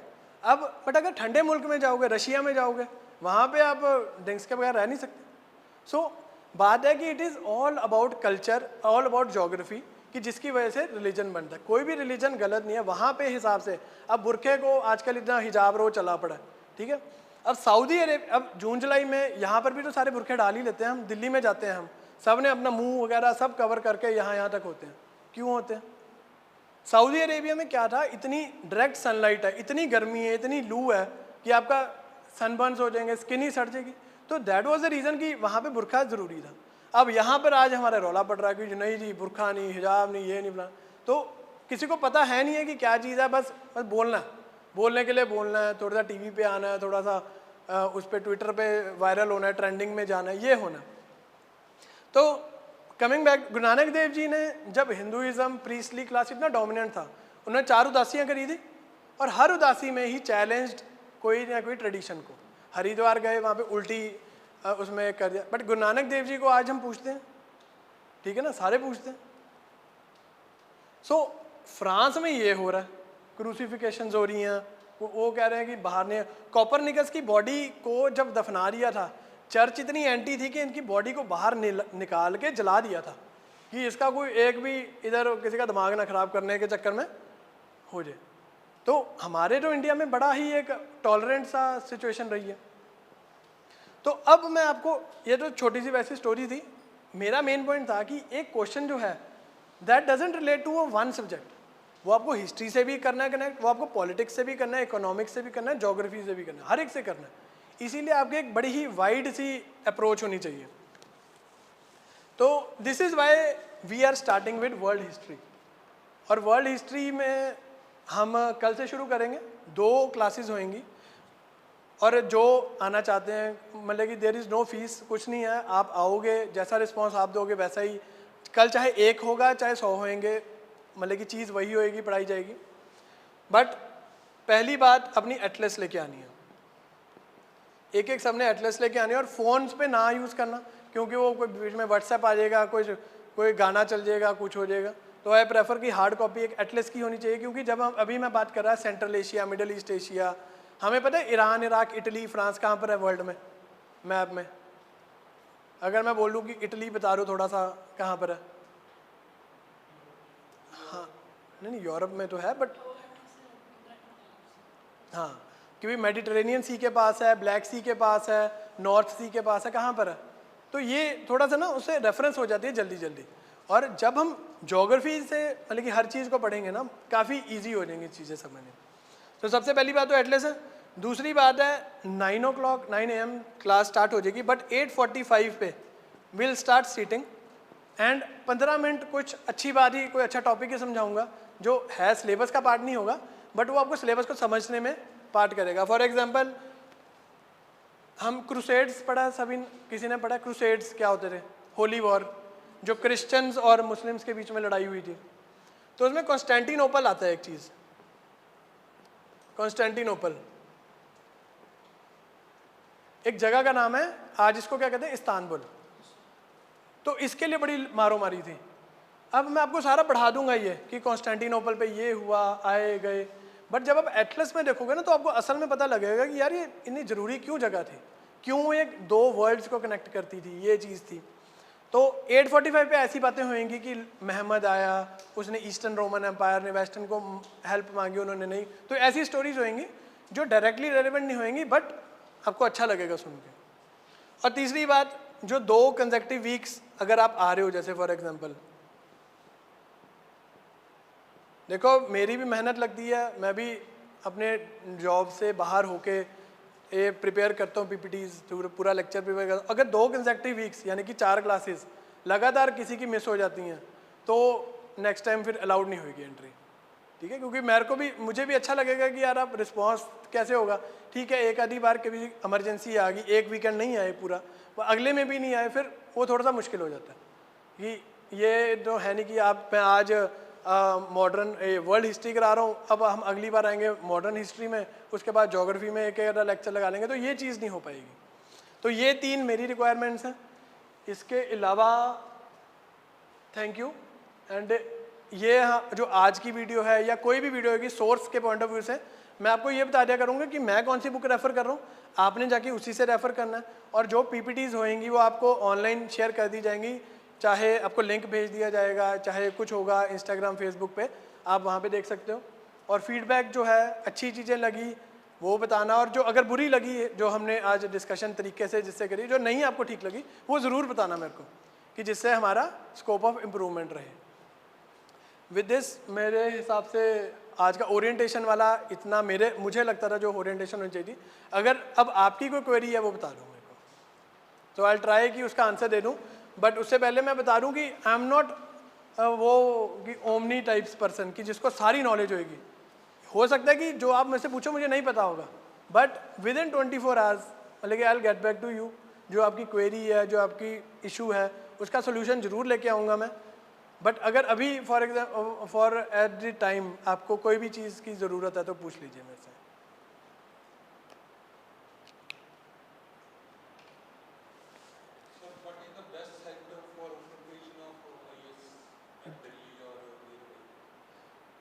देखो अब मैं देखो, मेरा भी कोई फाइनेंशियल बैकग्राउंड इतना नहीं था। मैं पटियाले पढ़ा हूँ, लेकिन पटियाले से भी Ludhiana, I belong to Ludhiana, तो लुधियाना से पटियाला मैंने 2 साल अप डाउन करा। फाइनेंशियली मेरे पास भी इतना रिसोर्स नहीं था कि मैं दिल्ली जाऊँगा, वहाँ पे 2 लाख की कोचिंग लूँगा, 3 लाख रुपए वहाँ पे रहने का, 6 लाख की मेरा साल का खर्चा वहाँ पे आएगा, प्लस डिस्ट्रैक्शंस अलग। सैटरडे मैंने हौस खास जाना ही जाना है, ये भी होगा फिर चलो होगी ना कि भाई सारे जा रहे हैं, हौस खास जा रहे हैं, क्लबिंग जा रहे हैं, मैं भी जाऊँगा एक बार तो देख के हूँ मैं। 6 लाख रुपए वो प्लस हमारे मिसलेनियस खर्चे, इतने मेरे पास नहीं थे। और ये जो इनिशिएटिव है इसका भी मकसद यही है कि हर कोई दिल्ली नहीं जा सकता। आप दिल्ली के छोड़ो, आप चंडीगढ़ नहीं जा सकते लोग, मैं भी नहीं जा पाता था वहाँ पे। जब आप फीस का स्ट्रक्चर पढ़ोगे ना तो नहीं जा पाते। तो हमारा वो तो फिर ऑप्शंस हैं जी, वो तो गूगल करके ही जाएंगे रेफरेंस से। मैं कभी नहीं गया, जिस गली में गया नहीं उसका रास्ता कैसे बता दूं मैं आपको। हाँ, बट एक्सपीरियंस मेरा ये है कि अप्रोच, कि मुझे पता है कि जो अप्रोच हम फॉलो करेंगे वो मिसफायर नहीं करेगी। इससे आपको सक्सेस मिले ना मिले, इस अप्रोच से, चाहे मेरे से करो फॉलो, चाहे जहाँ मर्जी, चाहे खुद सेल्फ स्टडी करो, बट अगर ये अप्रोच फॉलो नहीं करोगे तो डेफिनेटली नहीं होगा, वो मुझसे लिखवा लो। बट अगर ये अप्रोच फॉलो करोगे तो वही बात है कि अगर IAS नहीं मिलेगा IPS मिल जाएगा, IPS नहीं मिलेगा स्टेट सर्विसेज हो जाएगी, स्टेट सर्विसेज भी ना हुआ SSC हो जाएगा, कुछ ज़िंदगी के साथ अच्छा हो जाएगा। तो इसलिए जिस वहाँ पर ना हम कभी गए हैं जी, हम साल में सिर्फ 2 बार जाते थे, वो भी सिर्फ राजेंद्र नगर और मुखर्जी नगर का माहौल देखने, बस वाइब सी लेने जाते थे, इसके अलावा कुछ नहीं। ऑनलाइन सारा मटेरियल आता है पढ़ने के लिए, क्या चाहिए क्या नहीं चाहिए। ना मैं चंडीगढ़ गया हूँ कभी पढ़ने जी।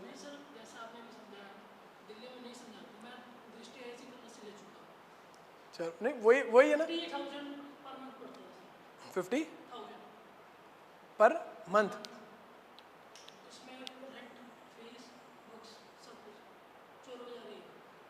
तो 12 को आप कर लो, 5 लाख से ही कर लो, वो तो 6 लाख से तो काफ़ी ऊपर चले गए। जैसे ब्रांड लग जाता है ना, कई जो आते हैं नहीं चलो ये तो वो दिल्ली से वहाँ से नहीं दिल्ली का जी आई हैव नो आइडिया। ना मैं किसी को रेकमेंड करूँगा दिल्ली, मेरे को आज तक किसी ने भी गाइडेंस लिया ना, मैंने किसी को दिल्ली रेकमेंड करा, ना चंडीगढ़ रेकमेंड करा, किसी को नहीं करा। बिल्कुल पढ़ना आपने।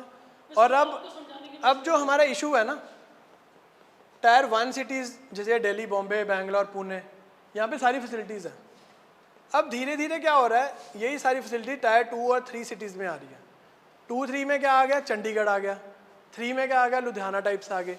कि अब कोई फिरोजपुर से बंदा आ रहा है, उसके लिए चंडीगढ़ बहुत दूर है, ठीक है, उसके लिए लुधियाना फिर भी एक, मतलब कि अगर हम इसी एरिया के बेल्ट की बात करें तो उसके लिए काफ़ी कन्वीनियंट है चीज़ वो आने। तो इसीलिए अब इस जो इनिशिएटिव है हमारा, वो सिर्फ इसीलिए है कि लोगों को कन्वीनियंस रहे, घर ना छोड़ना पड़े। क्योंकि घर छोड़ के रहना पैसे से ज़्यादा एक मेंटल जो आप पे प्रेशर रहेगा, घर वालों पे भी और आप पे भी, और वो बहुत ज़्यादा हो जाता है। अगर आप सुबह जाके सुबह जा रहे हो, ब्रेकफास्ट घर से करके जा रहे हो, लंच आप पैक करके लेके जा रहे हो, डिनर आपका वापस घर जाके हो रहा है, ठीक है ना, घर में मिल रहा है आपको, उसमें जो तैयारी होएगी ना आपकी, तो मतलब कि वो एनी वे आपकी दिल्ली चंडीगढ़ टाइप से मच बेटर होएगी, ये मेरे को पता है।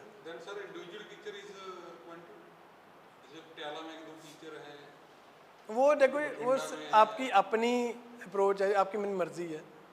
कोई रेलेवेंस एग्जाम से रिलेटेड जी अप्रोच, किसी कुछ भी पूछना है।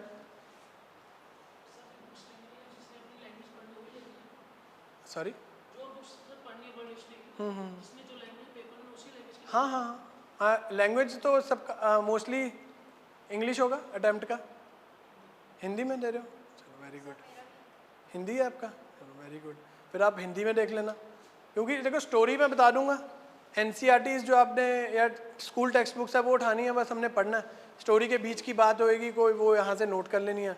अब हिंदी में मैं आपको वो टेक्निकली वो आपको वो तो नहीं बता पाऊँगा, बट एटलीस्ट मैं आपको एक गाइड सा करता रहूँगा, है ना। तो यहाँ पर ही क्लासेस लगेंगी फ़िलहाल, और बाकी हम इट विल डिपेंड कि कितने स्ट्रेंथ है, कितने कैसे है तो क्लासेस। बट पूरा एंड आई एल श्योर कि ट्रांसफ़र जहाँ मर्जी हो जाए, बट ये अगर कोर्स कल से शुरू हो रहा है तो ये पूरा ज़रूर होगा, और विद इन मतलब कि एक बढ़िया टाइम लिमिट में पूरा होगा। किसी का कोई